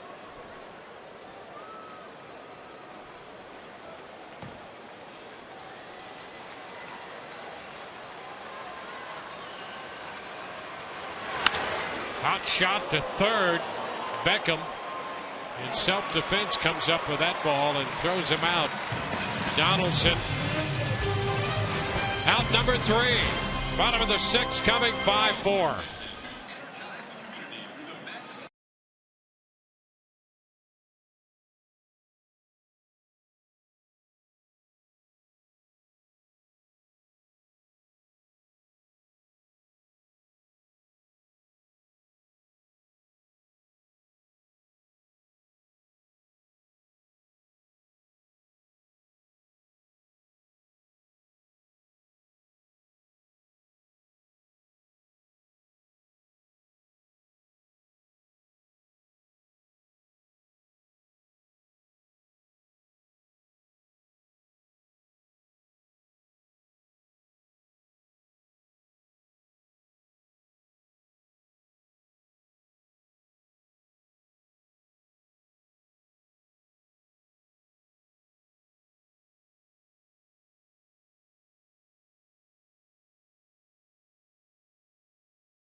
3-4 lead over the Rays heading into the bottom of this 6th. We've been talking to a lot of the players about what their plans are for the offseason. As for Tim Beckham, it's more of a baseball-related question than vacation. He said he's unsure, but he might be playing winter ball, which should benefit him because he's only had about 180 at-bats compared to the usual 400 to 500. Skipper Kevin Cash said that's ultimately up to the player. We would value some guys going to get 100 to 150 more at-bats. When you look ahead to next season, guys, this may be more of a question about opportunity than just getting more at-bats. Well, it would seem to me that'd be a great idea for Beckham to get more at-bats and more reps on the infield and certainly at shortstop. That makes all the sense in the world. And start to attempt to take ownership of that job. You know, I mean, is Asdrubal Cabrera, a question on whether the Rays are going to be able to bring him back. Butler sending this one into left center, but Revere closes and makes the catch. You know, so if I'm Tim Beckham, and if you start to think that job's going to be open next year, you know, you would start to think about going to the team and saying, listen, hook me up somewhere. Puerto Rico, Venezuela. I want to go and, you know, go down there for a couple of months. Maybe not the whole time, but go down there, get some at-bats, get some reps out in the field, and head into spring training with a full head of steam because I want that job. Yeah. And I want to be an everyday shortstop in the major leagues. You almost take it upon yourself at this point to go and do that. Yeah, seize the opportunity. Come on.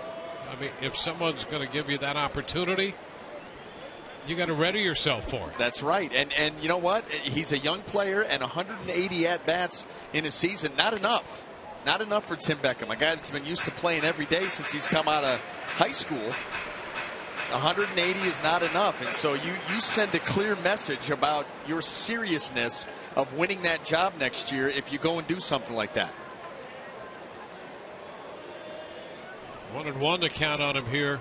What we've seen from Beckham this year at the plate is, on occasion, tremendous power. We've seen big-time power from him. This one is popped up. It's going to be out of play, a foul ball, and it's 1-2. But that shortstop position is so critical, and we've seen how good Cabrera has been there. That means everything. He sets the bar pretty high. Yeah. So if you're going to play that position, you have to be as good as you can be defensively. And we talked about his at-bats, okay, around 180 at-bats this season. But how many games, reps, ground balls has he taken in a game situation out at shortstop this year? Yep. Not many. Not many. And if that's a job that you want to walk away with, if it indeed is open, and that's saying that Asdrubal Cabrera does not come back, and that's not certain. Chopped down to third. Donaldson turns and fires. Close, and he got him. Beckham out, number 2 here in the 6th inning.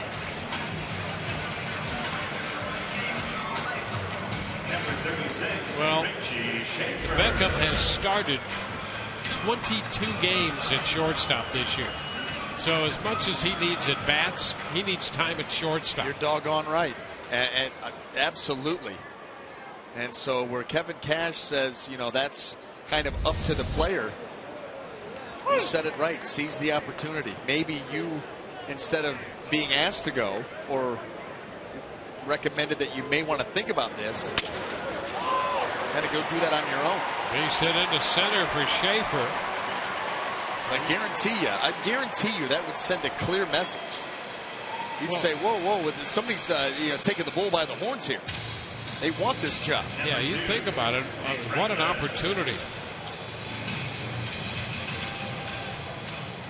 So we'll see how all that works out, but it just makes so much sense for him to do that.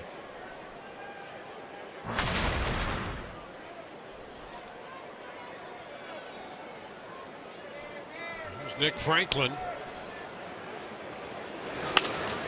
That's a foul ball, just barely foul.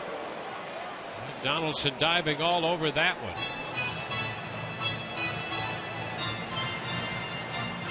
Not going to take any chances. Just try to make a play, and the umpire will let you know eventually. Well, you know, and that's the way he plays that position. He's made 18 errors. He's going to make errors because he's so aggressive over there. He will push the envelope defensively, and that makes him an outstanding defensive player.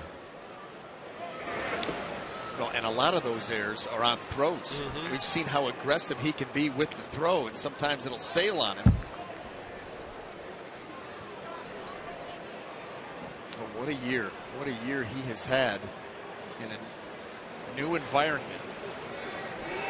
Oh, boy. Now they have Schaefer picked off, and he is tagged out. Boy, that move is filthy.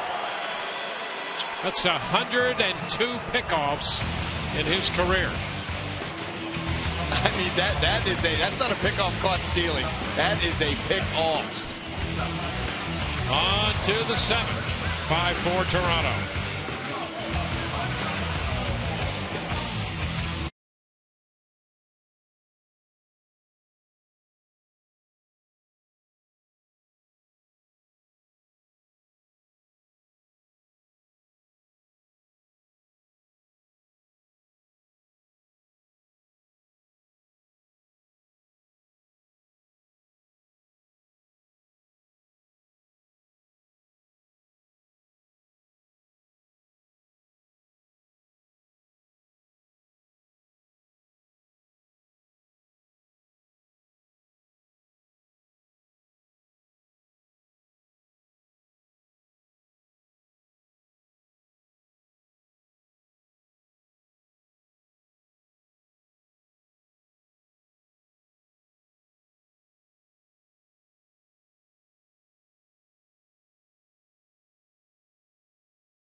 Luke Bailey picked up an RBI in the 5th inning when the Rays scored 4 to take a 4-1 lead. Mikey Matuk's 3-run home run accounting for the other 3 runs.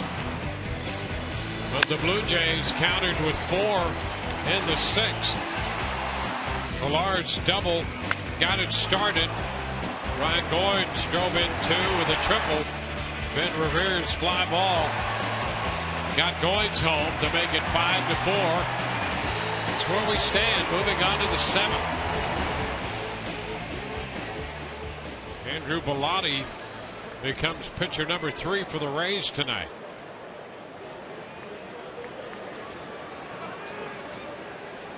Jose Bautista to open the 7th. And a roller right over Bellotti's glove. Franklin is there. And Bautista's out number 1.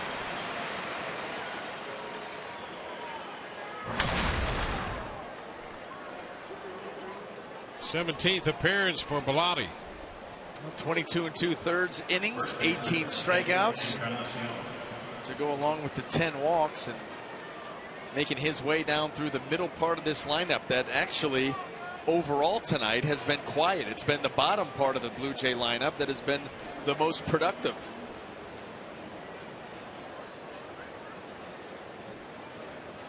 Edwin Encarnacion. A ball, no strikes. Mark Lowe, the right-hander, loosening in the bullpen.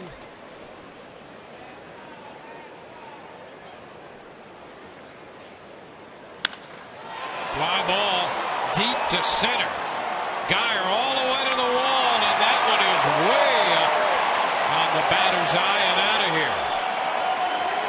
Number 38 for Encarnacion, and it's a 2-run game. That's some of that Blue Jay power. You allow the middle of this lineup to get full extension and to be on time and in sync with their swing, and they can launch. And that's exactly what happened here. And not a horrible pitch, outer half, just above the knees. But look at that extension and that power and that carry.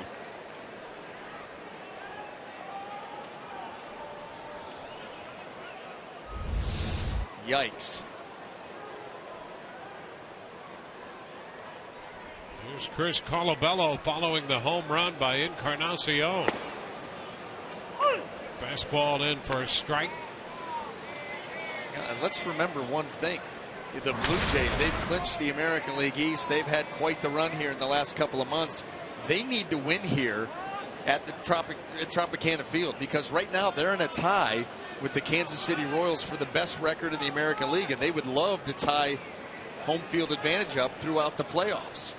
Going to have to win to be able to do that.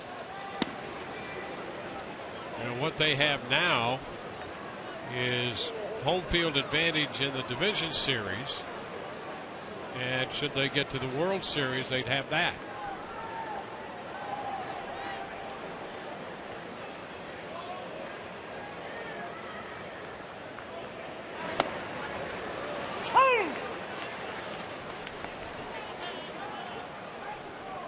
A 1-2 count on Colabello.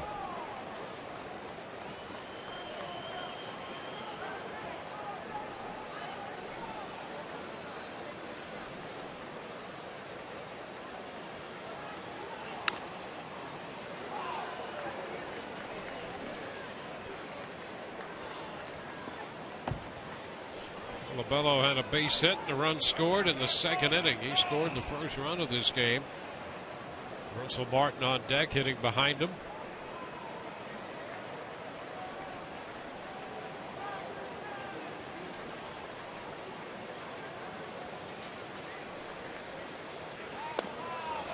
And did he go? He did not, says Bruce Dreckman. That's pretty close there. It sure was. It looked like there was a lot of movement with that bat. We'll have to take a look at a side swing to see. Take a look. Knocking on the door.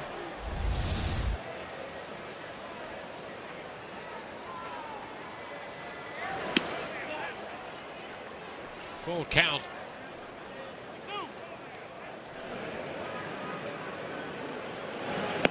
Matt Andriese up in the bullpen.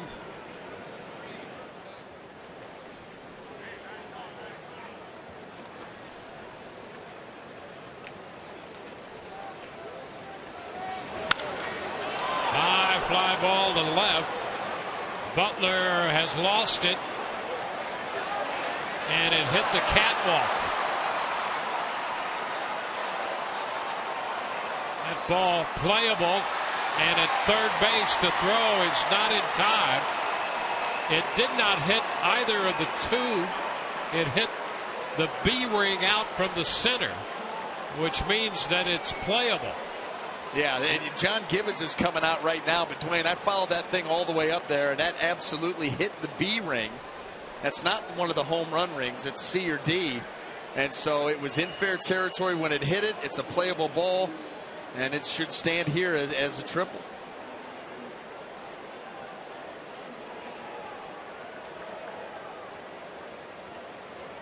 See, the back two rings are home runs, and either of the middle two rings will mean that it's in play. And that's Tom Hallion keeping a close eye on things. He makes calls for a living, Dwayne, and he's going to have to make one here. Yep. They will don the headsets, and this is an important call. Sure is.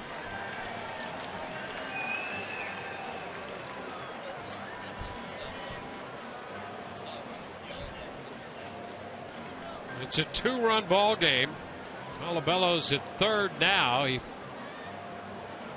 hit the catwalk up there, and John Gibbons asking the umpires to sort this out.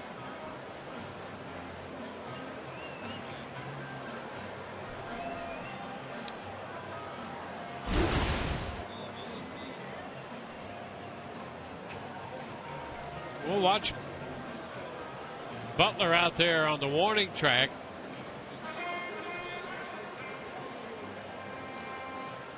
And he realized on the rebound where it wound up. And you could see, I mean, off the bat, that ball was a towering fly ball to left, and follow it right up and watch it bounce around in that B ring and then come down. So right now, this would be the first career triple for Chris Colabello. And the Blue Jays are trying to get a home run out of it. So this would certainly be a memorable triple. There are the ground rules.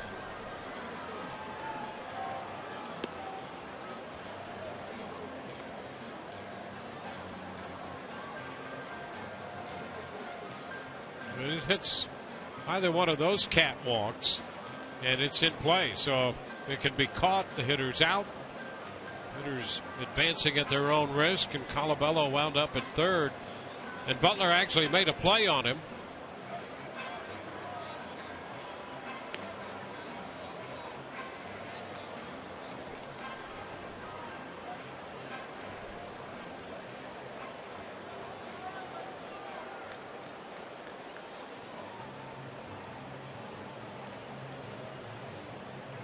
So they're still reviewing this. You got to try and find an angle if they can see where it hit. I mean,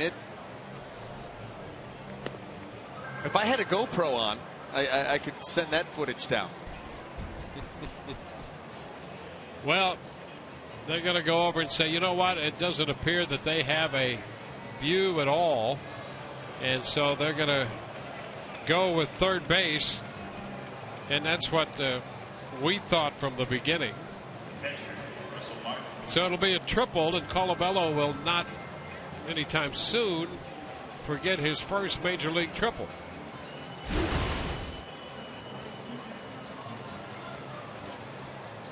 So we've had a home run and a triple back-to-back here in the 7th inning.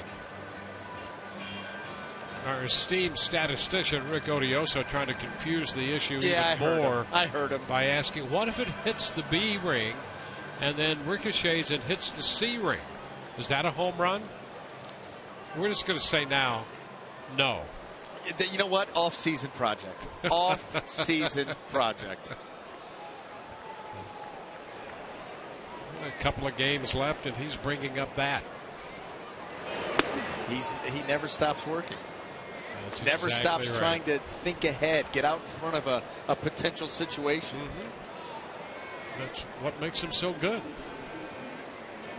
1-0 the count to Martin now. Also Martin, the catcher.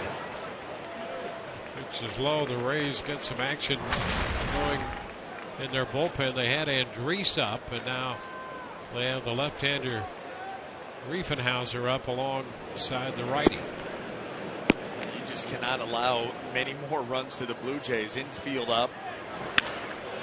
There's a high fly ball back to deep left. Butler to the wall, and this one will get out. Martin hits his 23rd home run of the year. Home run, triple home run. And the Blue Jays, who put a 4 spot up in the 6th inning, make it a 3-run inning here in the 8th, or in the 7th, and that makes it 8-4. Changeup. This one just kind of floats middle in, and Russell Martin recognizes it, stays on time, and then launches, and he knew it. Martin's 3rd hit tonight. An 8-4 game here in the top of the 7th inning. Troy Tulowitzki. Pitch is a strike. Oh, you're just never safe. You can never take any time off against this lineup. You talk about quick strike, the way that it's set up. You know, they were quiet for a while, and they have busted open here.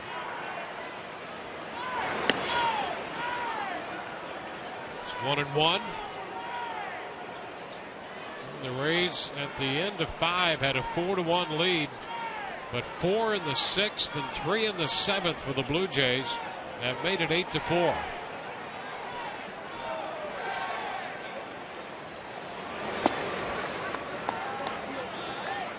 Two and one. Nowitzki back active. And 1 for 3 tonight with a run scored.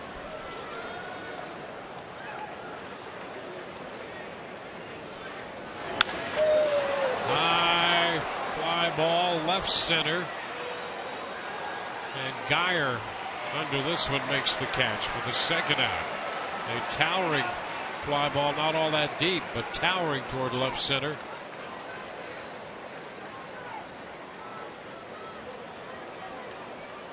Kevin Cash pops out of the dugout, and he's going to go to the bullpen here. So we'll be back with the new Rays pitcher, their 4th of the night, in a moment.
Circle K with all your snacking needs.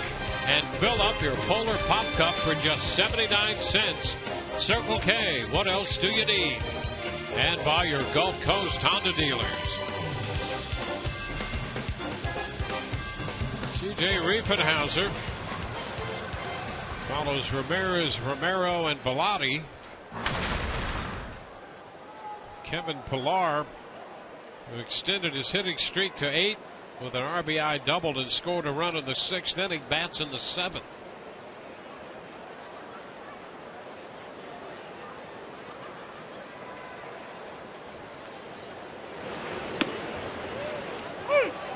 Which is a strike.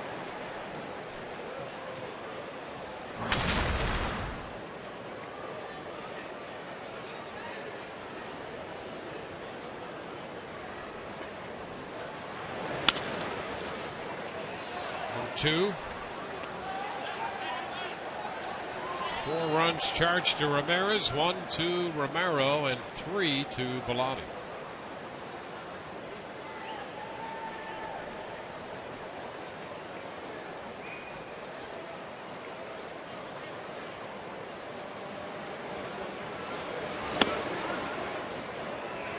It's a ball and 2 strikes.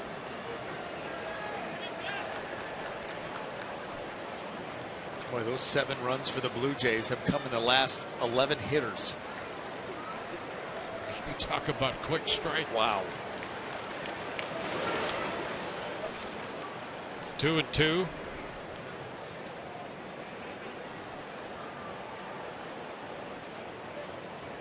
They've now scored 885 runs this year.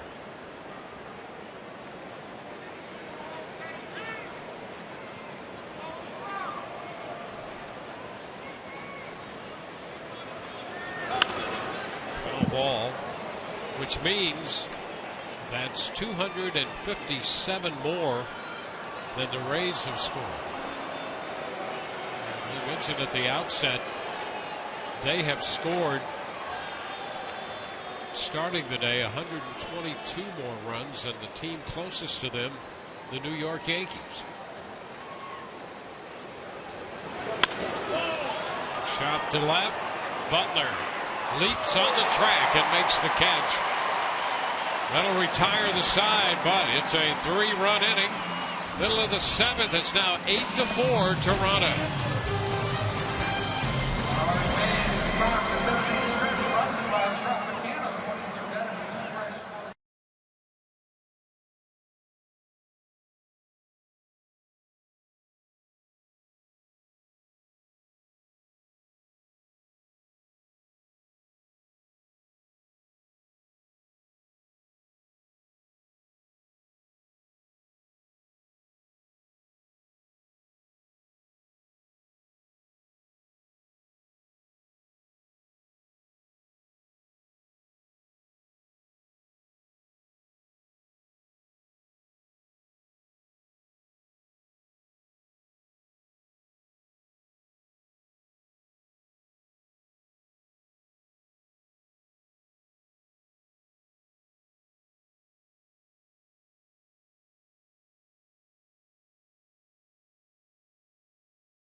New Jersey right off the player's back, and other great prizes during the remaining Rays games at the annual Shirt Off Our Backs fundraiser.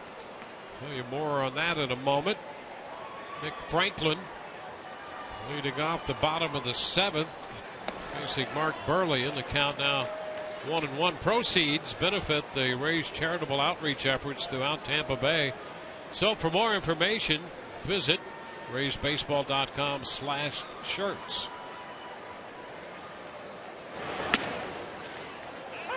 Strike 1 and 2. Well, Mark Burley, 6 innings of work out here working in the 7th. A little over 90 pitches now. 92. 2 and 2.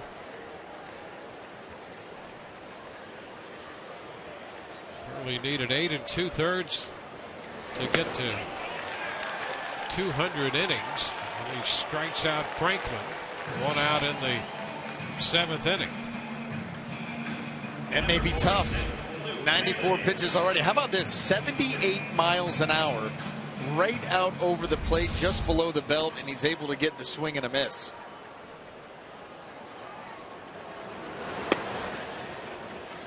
Pitch to Luke Maile is wide. 1-0.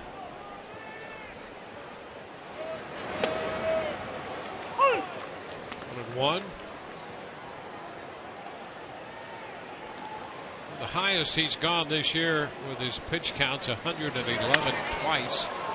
Fly ball center field. Pilar angling back, leaps. Oh, he made the catch. Pilar suspended out there with that leap and gathers it in. A little smile from the veteran left-hander Burley on that one, and I would guess so.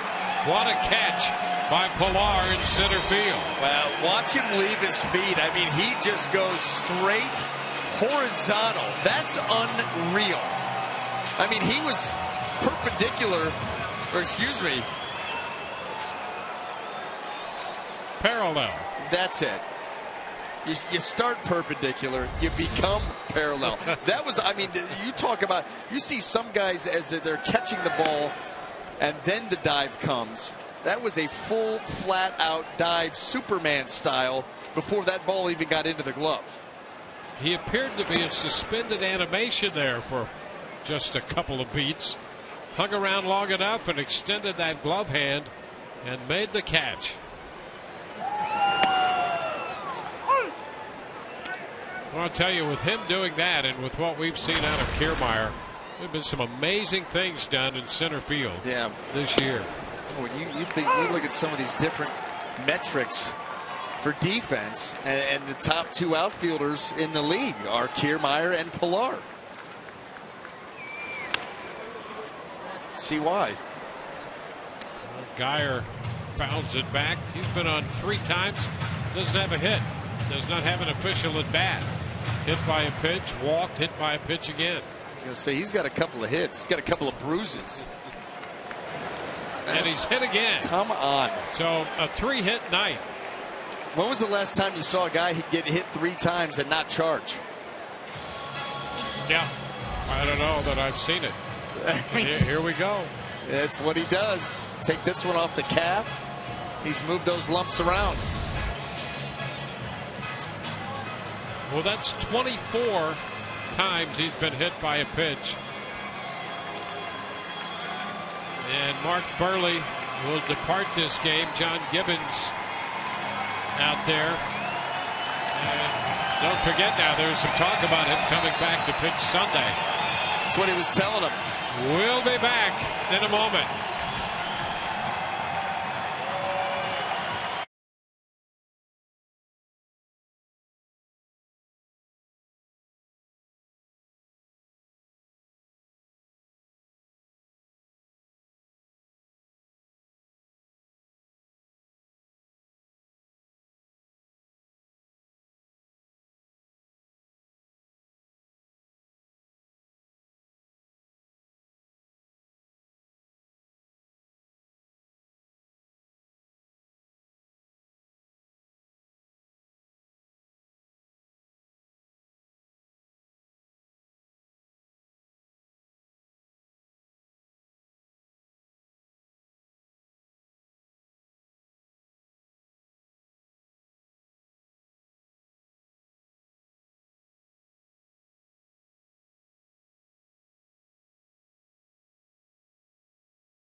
.103 pitches for the veteran left-hander.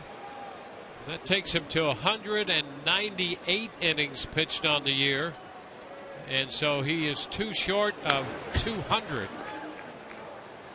There was talk of him coming back, and apparently he would start Sunday if he pitches at all. I'm not sure they want to run him in from the bullpen, so he might start that. Right now, no one has been listed as the starting pitcher for Toronto for Sunday. Mark Lowe in here. And the pitch is a strike to Matuk. 0-2. Well, that would be his bullpen day. That's the day that you're going to get work in anyway. And I think that's actually what Mark Burley was telling John Gibbons when he was taking him out of the game. Okay, that's fine. I'm going to leave, but I'm in on Sunday, and I got the first 2. Thank you. Get him to 200 and make it 15 straight years. Or wouldn't that be something? Well, only 14 pitchers have done that, and they've all gone to the Hall of Fame. He's trying to be number 15, and so pretty good bet that he'll be out there Sunday. Montook reaching and is out on strikes. So the Rays are finished in the 7th inning. Highlight of this inning for Toronto, this great catch by Pilar, robbing Luke Maile.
Take a deeper look at the handiwork of Kevin Pilar. This one back in April, the middle of April.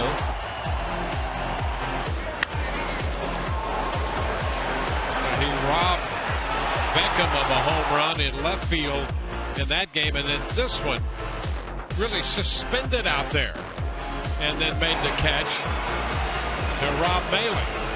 I mean, that catch, getting airborne like he was and being completely, thank you, parallel to the ground before that ball ever thought about entering that glove. That is an amazing catch. You see a lot of guys with the dive, you know, the ball's into the glove just as they start their dive, and obviously they're going to complete it. But to leave his feet like he did, get that high and that flat straight across and fully extended, and then hang on to it. Wow. Wow, wow.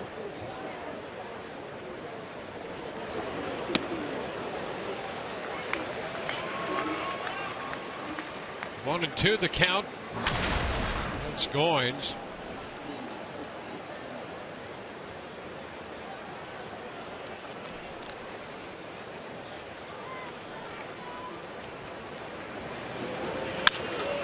This went back through the middle. You got it by Riefenhauser and into center, and Goins has his second hit. It's 15 hits for Toronto now.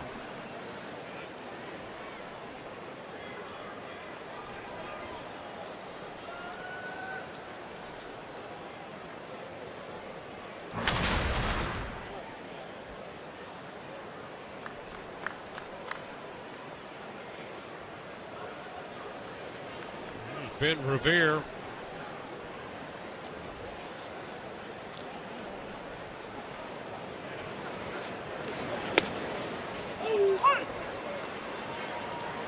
Strike.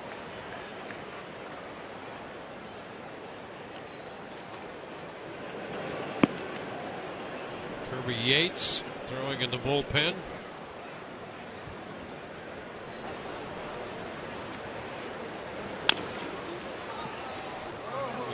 Pitch chop foul, 0-2.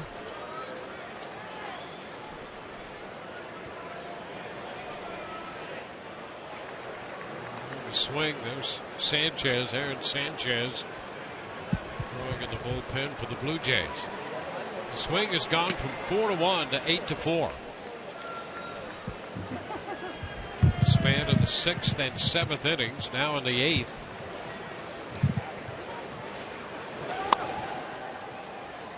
Ball, 2 strikes. Riefenhauser and the Rays trying to keep it right there and hope for some late inning magic. They've got 2 opportunities left.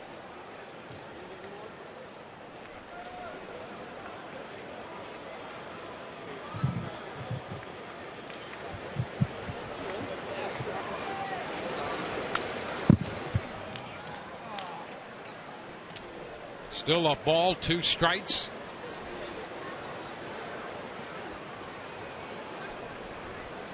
Ramirez 5 1/3. Romero 2/3. Bellotti 2/3. Riefenhauser 2/3 under, or 1/3 under his belt. He gave up the base hit to Goins, trying to get the first out of the 8th.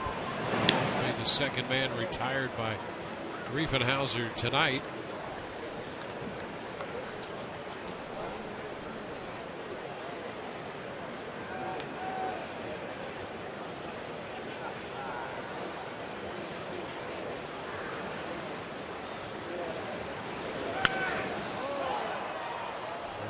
Fouls this one again out of play.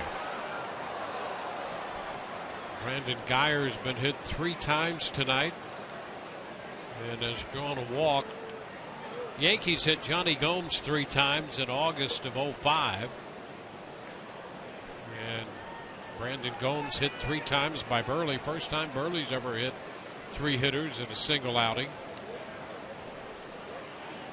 And it's the same guy. How about that? This one lined toward the corner and right. Montauk will keep it out, but Goins will go to third. Revere heads into second with a double. The Blue Jay bats have come to life in the last 3 innings. They now have 16 hits. That ball down but middle, and Revere able to follow it down, get it into the corner. Montauk cuts it off, but too much speed on the base paths, and the Blue Jays threaten once again. That's it for Riefenhauser. Kevin Cash out. So we have another call to the bullpen. Back in a moment.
On the dealers. Chris Archer will go to the mound for the Rays, looking for his 13th win, and we'll hear from Chris Archer. And Orestes will break down the handiwork of Jose Bautista. Bautista will be on deck with Josh Donaldson about to step into the batter's box to face Kirby Yates. Tough spot here. Second and third. Nary and out. 2, 3, and 4. 41, 40, and 38 on the home run total. Josh Donaldson. And he takes a big cut Home run cut there. Strike one.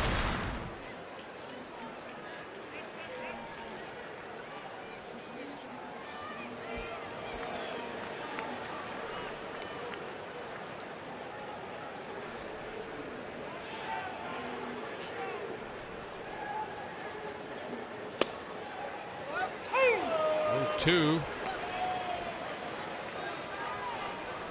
20th appearance for Yates.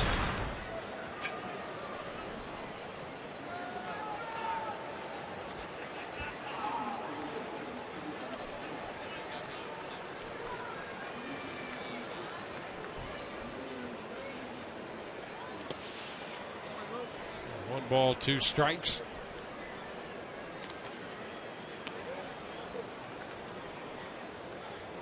Fifth pitcher for the Rays tonight, Yates.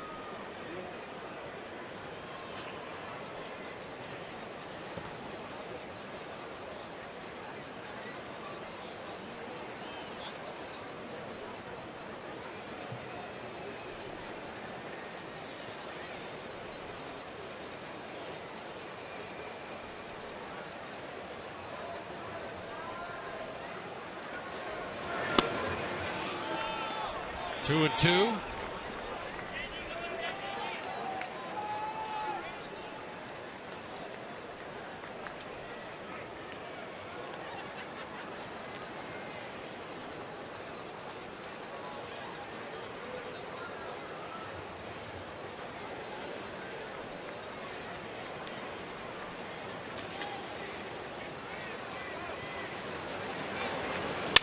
Ground ball back to the hill. Out at first after holding the runners. So he gets Donaldson for the first out. Broke his bat. Yeah, I'll tell you what, if he comes up with that clean, he's got Ryan Goins at third.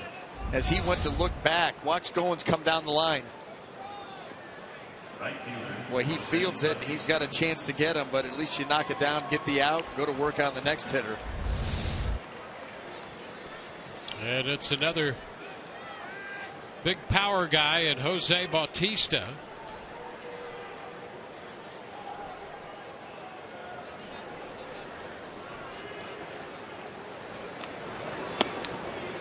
Strike around the knees.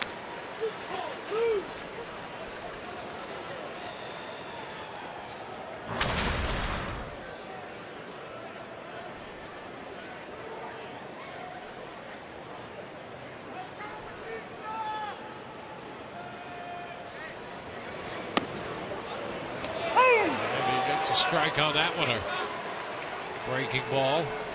0-2.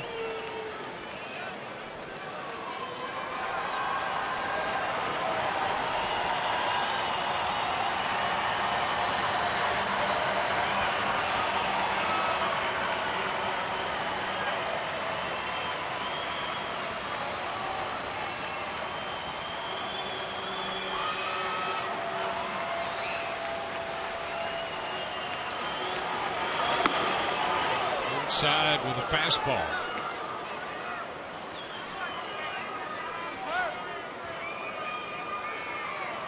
Eight 16-0 for Toronto, 4-6-0 for the Rays. We're in the eighth, and the Blue Jays have two more men in scoring position. The runners belong to Riefenhauser.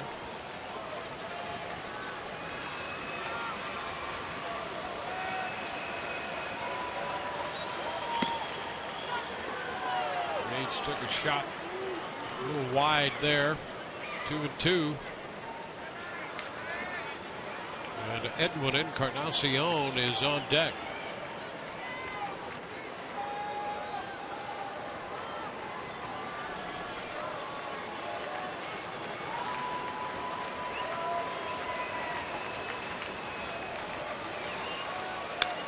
Big cut, the foul ball back.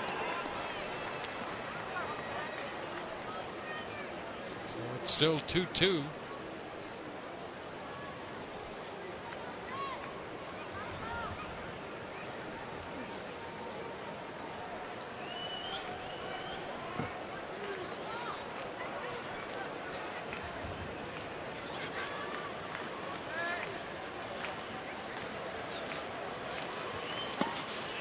And the count is full.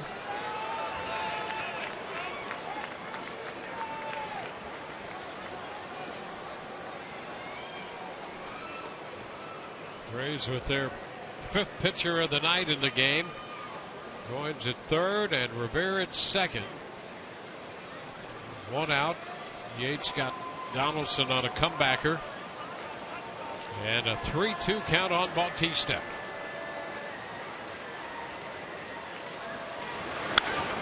High pop up. Beckham moving into foul ground. Makes the catch. So 2 outs. Well, he's got through 2 of them. Hey, a little Houdiniac going here by Kirby Yates. He comes in 2nd and 3rd, nobody out. That's a tough situation to come into. Not only 2 runners in scoring position, but there's no double play in order, none of that. And all of a sudden you're facing Donaldson with his 41 home runs, Bautista with 40, and Encarnacion with 38 now. And so far he's 2 out of 2. Boy, clean sweep would be impressive. Edwin Encarnacion has a single off the left field wall.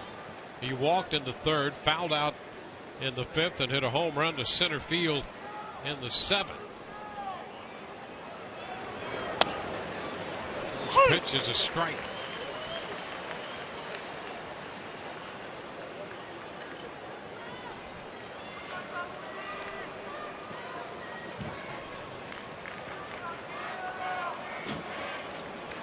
Four-run ball game, and Yates trying to keep it that way, wading through the heavy hitters in the Blue Jay lineup. 1-1.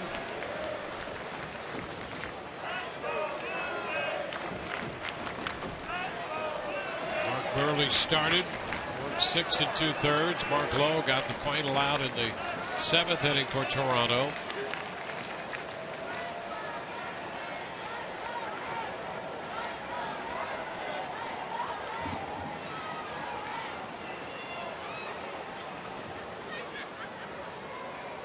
One.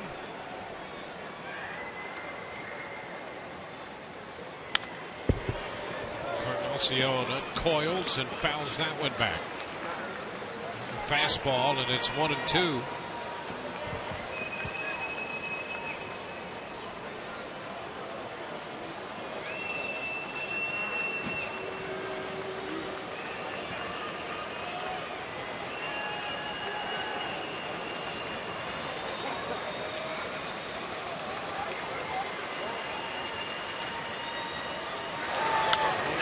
Is fouled away, so Yates a pitch away from getting out of this spot, going single to center, and Revere then doubled. All of that against Riefenhauser.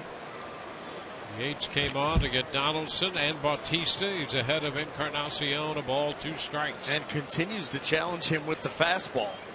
That 92 to 93 range. Needs one more big pitch in a great spot and get out of here.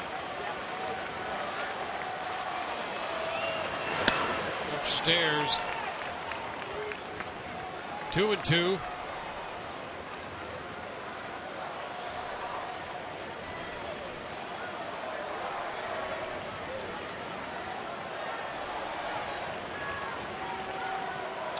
Base runners belong to Riefenhauser.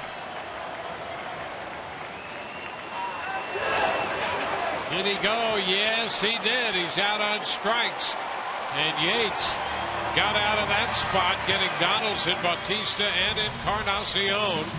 2 men left. We go to the bottom of the 8th. It's 8-4 Toronto.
8th inning tonight, following the Rays postgame show.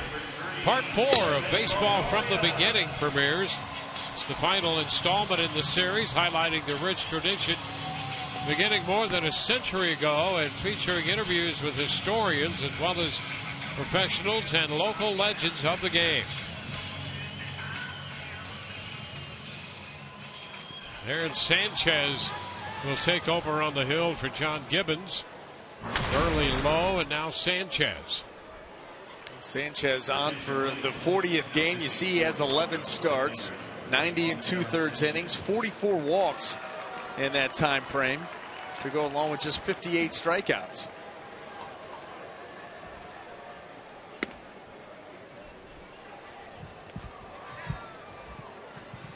Want to know the count to Evan Longoria, who's looking for his first hit tonight.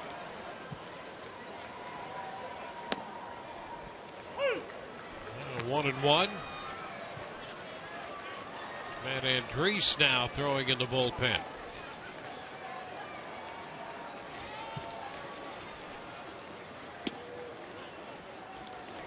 It's a 2-1 count. Brett Cecil down the left field line throwing in the bullpen. Popped up. Foul ball. Martin starts after it, but no chance. And the count is 2-2. I mentioned that Mark Burley hit Brandon Guyer 3 times tonight with a pitch. Burley came into this game. He had hit 4 men all year. One of those, by the way, was Guyer. So he's hit 7 men this year, and 4 of them were Guyer.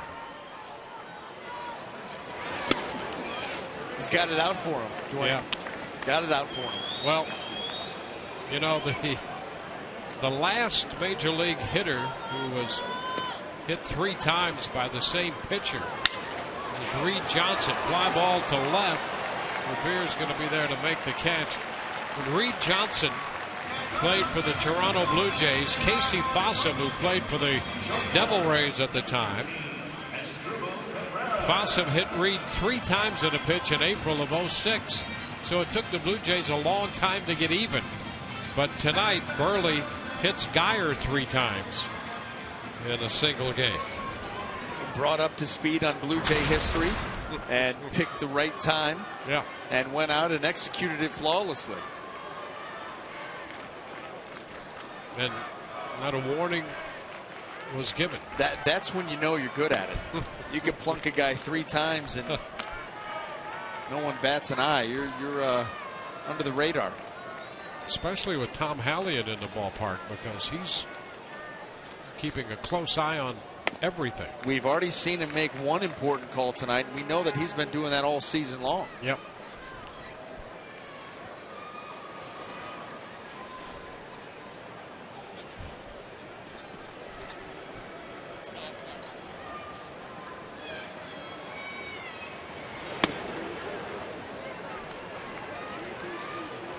Two balls and a strike.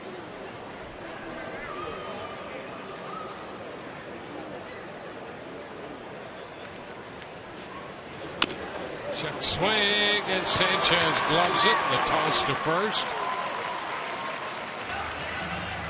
So 2 up, 2 down. And just a little more of a review on that Guyer-Burley matchup. How about this for Guyer this year against Burley? He's 3 for 7, including a triple and a home run and a sacrifice fly.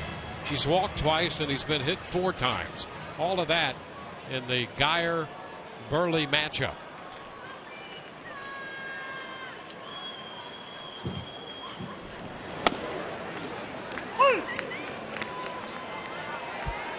Butler takes a strike.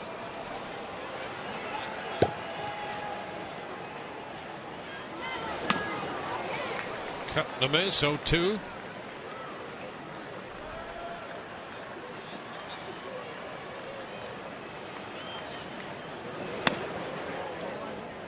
It's a ball and 2 strikes.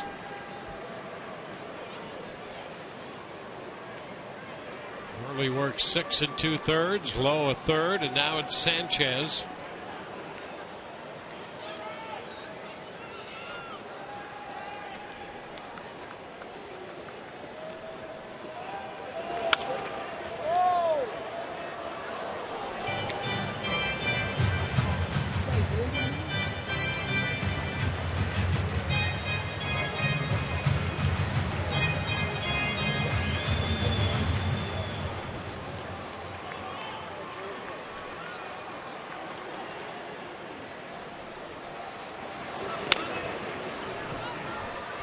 ball. Big cut there.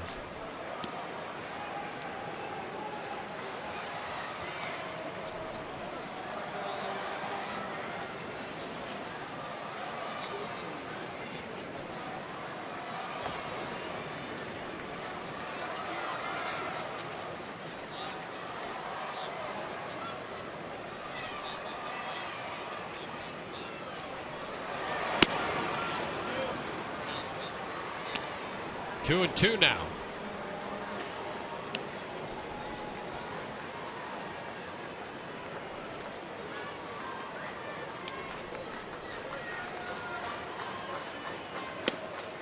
That is strike three call.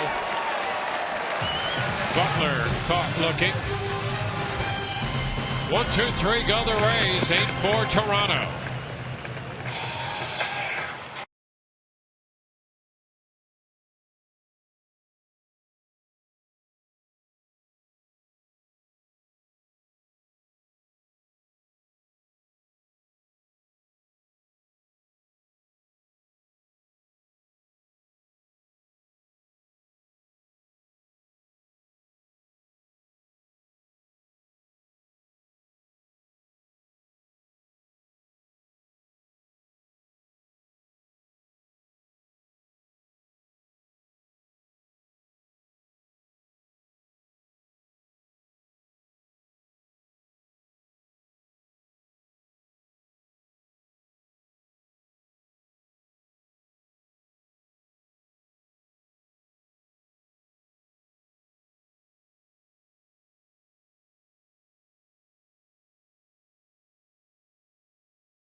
Toronto leading 8-4. They've out hit the Rays 16-6.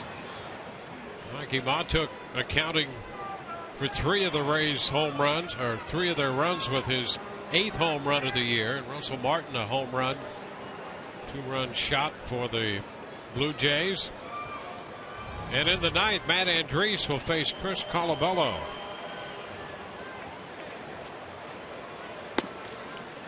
Which is wide. Encarnacion homered in the 7th inning. Then Colabello tripled and Russell Martin homered. Andriese facing Colabello now.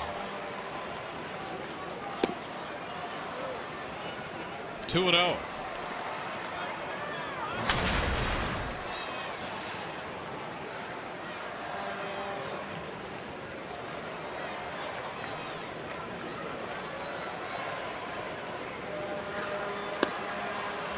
It'll be a strike.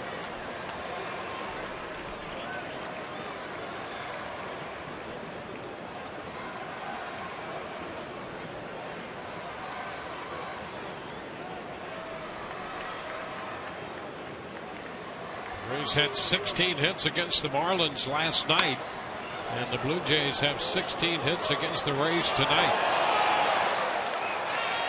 Colabello with a 2-2 count after that foul ball shot into the seats. Colabello, he's got 2 of the hits, 2 runs scored, including the triple off the B catwalk. No, everybody in this lineup dangerous. And it seems that everybody in this lineup is hot.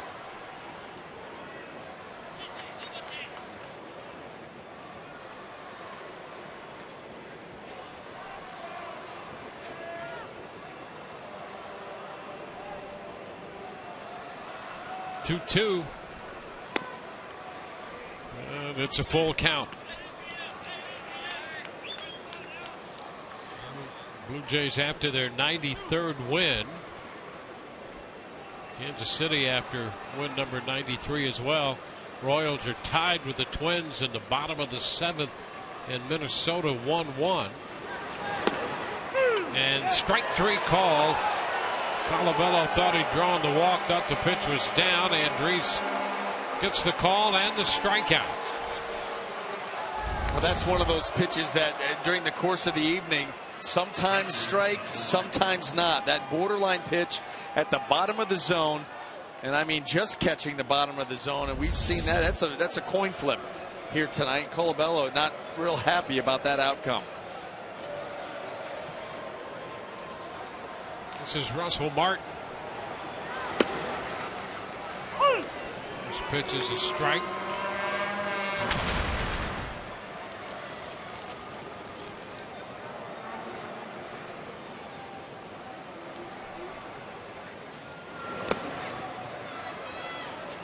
One and one.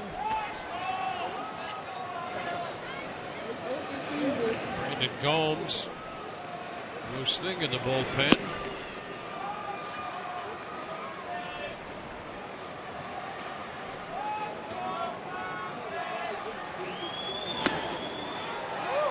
Two, big cut by Martin. Martin has a 3-for-4 night.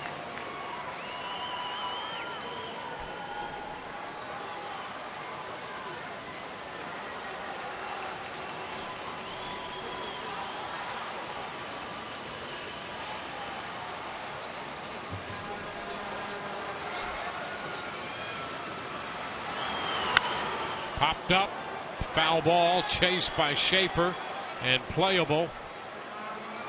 2 gone.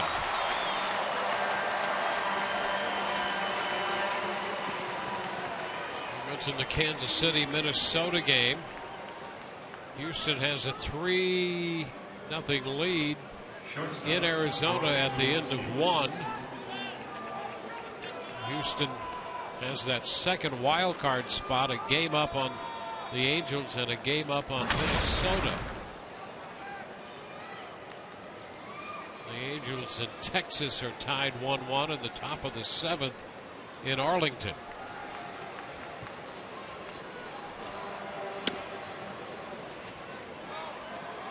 Tulowitzki takes the pitch down. Texas started the day 3-up on Houston in the final weekend of the season. Have to strike on the corner. Molino opening things up a little bit here.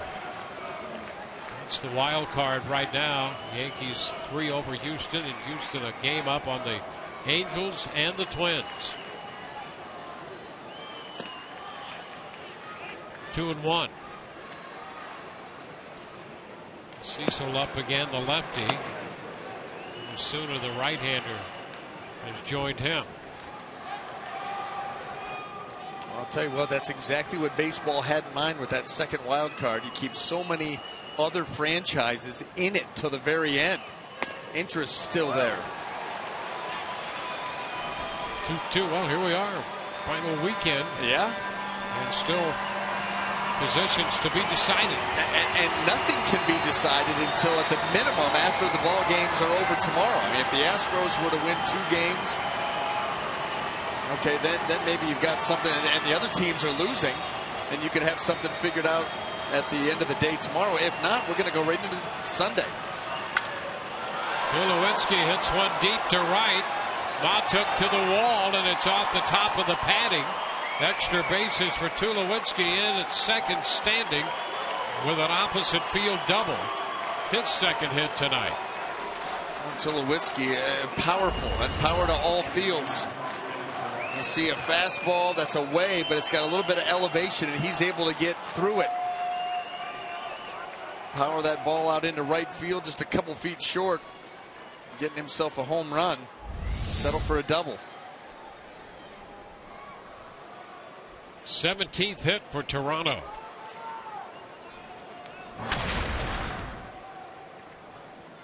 They've had hits in every inning tonight except the 4th.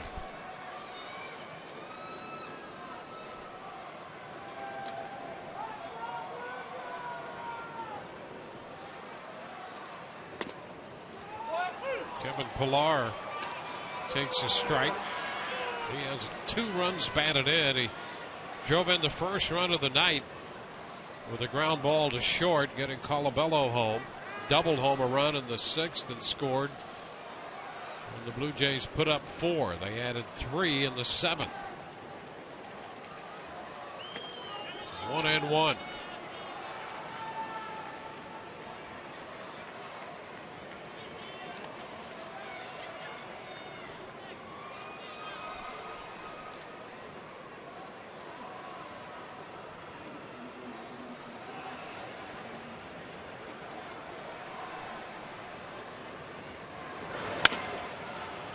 Bouncer the other way, foul. Now 1-2.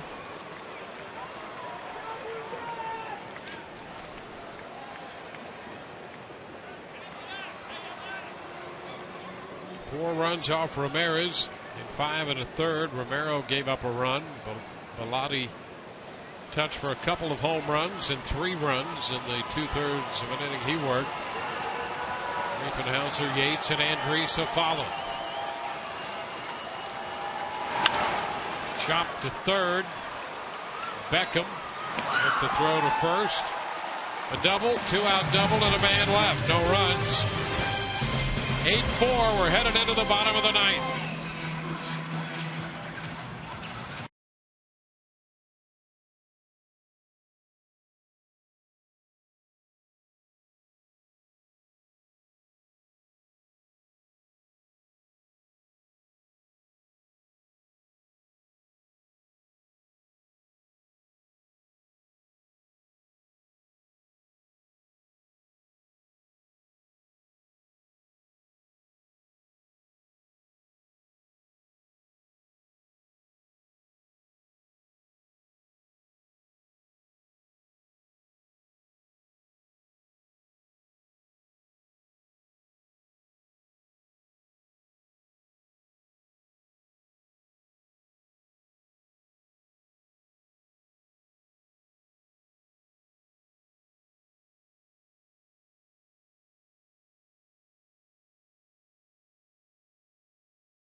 Leads 8-4. Be sure to stay with us after the game for Rays Live, the postgame show presented by Checkers. Todd and Arestas will be at the desk. We will hear from Kevin Cash in his postgame press conference. And unfortunately, it is Erasmo Ramirez's last press conference as well. I don't know who is more upset about that, us or him, but hopefully he is happy with the way he finished this season, guys.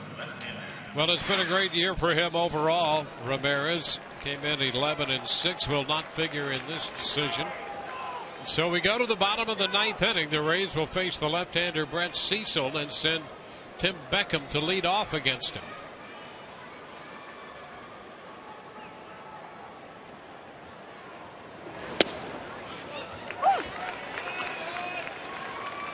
It's a strike. Beckham, Schaefer, and then Franklin.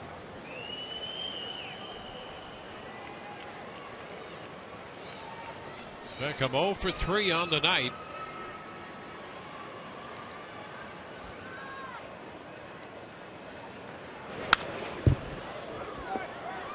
Two.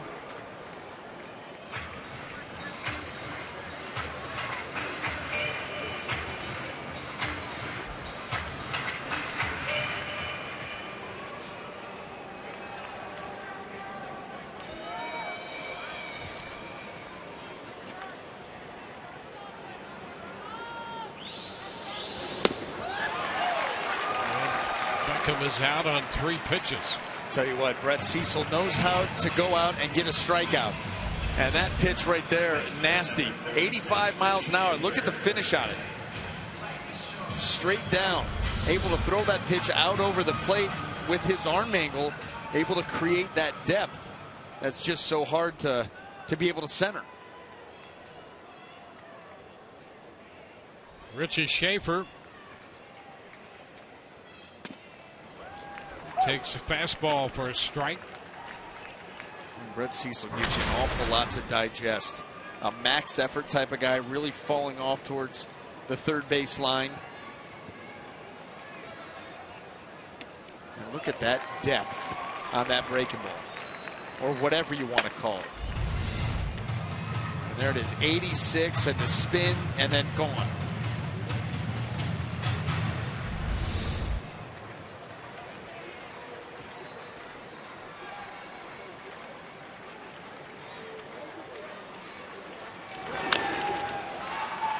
A bit of that one foul.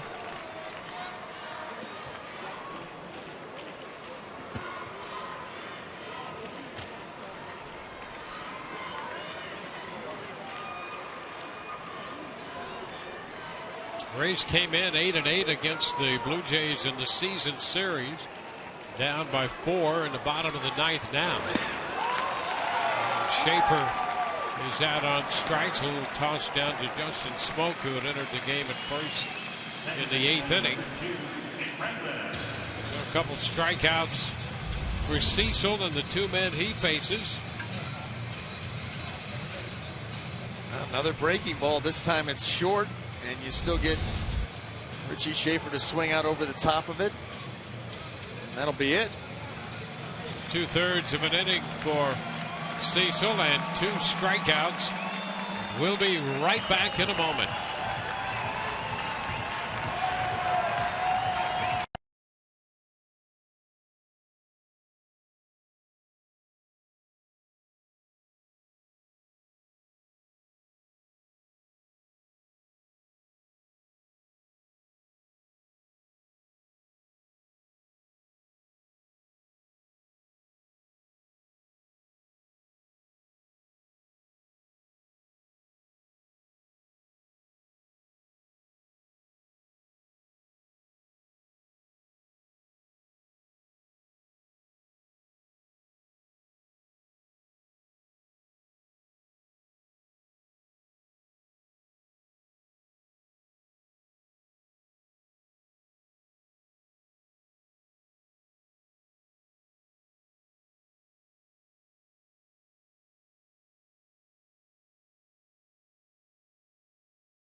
Osuna in the game now with Nick Franklin about to step in. And this is all about John Gibbons getting his bullpen some work. The eye obviously on the playoffs. This game at this point well in hand.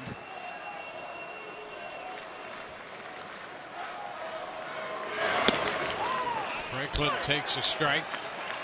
0 for 2 with the sacrifice bunt tonight.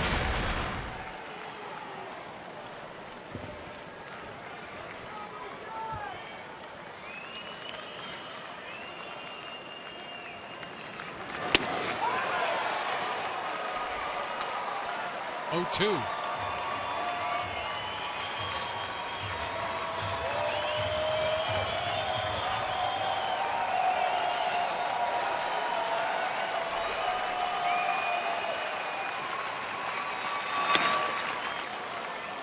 ball, 2 strikes.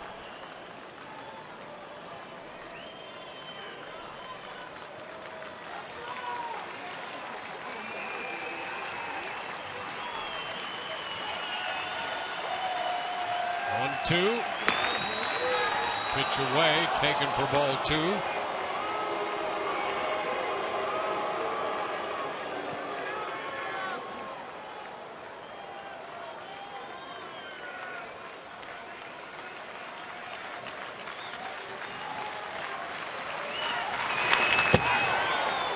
Ball is fouled back.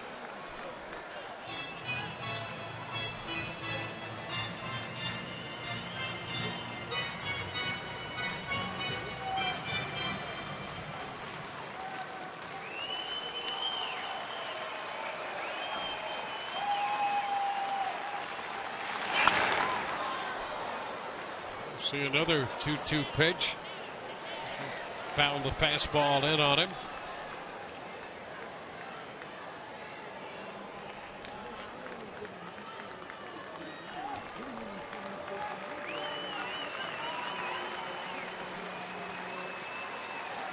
Two again, and a swing and a miss.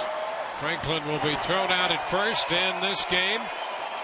3 strikeouts in the ninth, 2 by Cecil and 1 by Osuna. And this game is in the books, an 8-4 Toronto victory. 8-17-0 for the Blue Jays with 9 left. 4-6-0 with 4 left for the Rays. Burley wins his 15th. He is 15-7. Eddie Romero is the losing pitcher, now 0-2. Took 3 hours and 7 minutes to play it before 13,668. So the Rays dropped the first game of this 3-game series in the final series of the regular season. For Brian Anderson and the rest of our crew, Dwayne Stapps, hope you've enjoyed the telecast. If not the outcome, we'll be with you tomorrow at 5:30 on Sun Sports with Chris Archer hooked up against Marco Estrada. Rays Live, the postgame presented by Checkers, comes your way next.